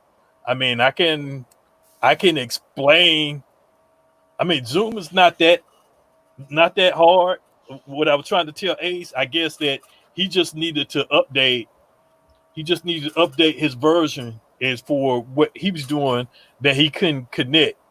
As for the tips, I mean, they mentioned mostly the tips that everybody should know. When I finish the video, I'm gonna put some work into it.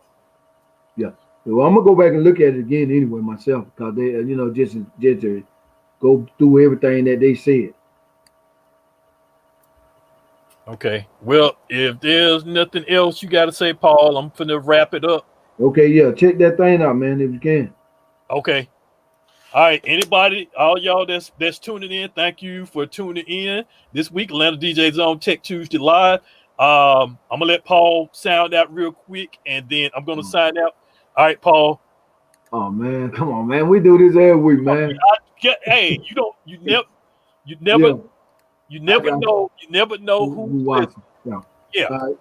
Hey, once again, DJ P Rock right here. I'm on all the social media at DJ P Rock. Checking in with Ken and the rest of the crew in the zone. So catch me on live mixing 247mixing.com all around town. But other than that, just hit me up. I help out where I can help out, and appreciate this topic in the night. And I'm out of here.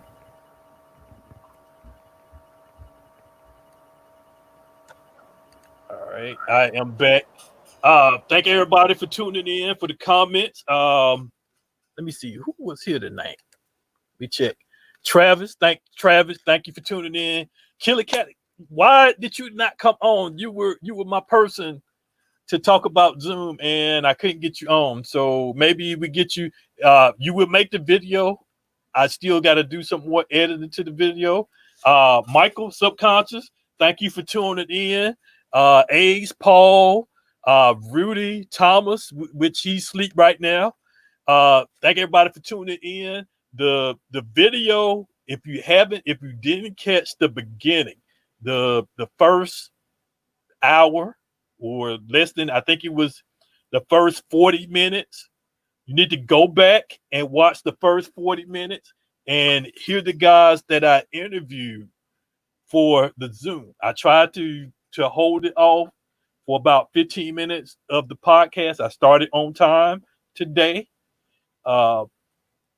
I had 3 guys, and I broke it up into segments based on the questions that you saw earlier.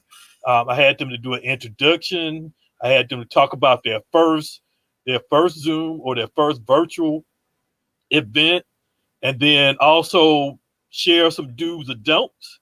Then the next question I asked them was setup. What did they want to say about setup?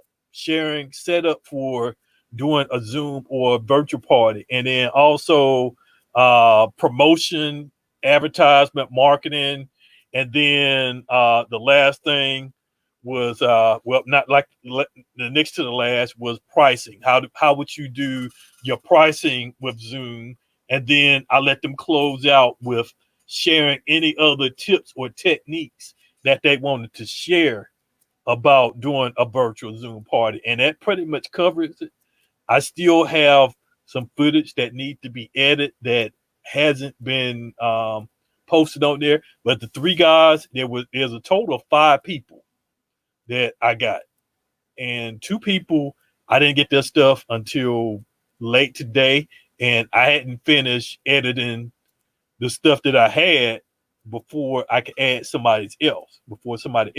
So I'm going to finish up editing what I have, and then I'm going to add in some more. So look for a link right here or somewhere near the end, or look for it in the description for the full video of what you will see at the beginning when we get ready to first start.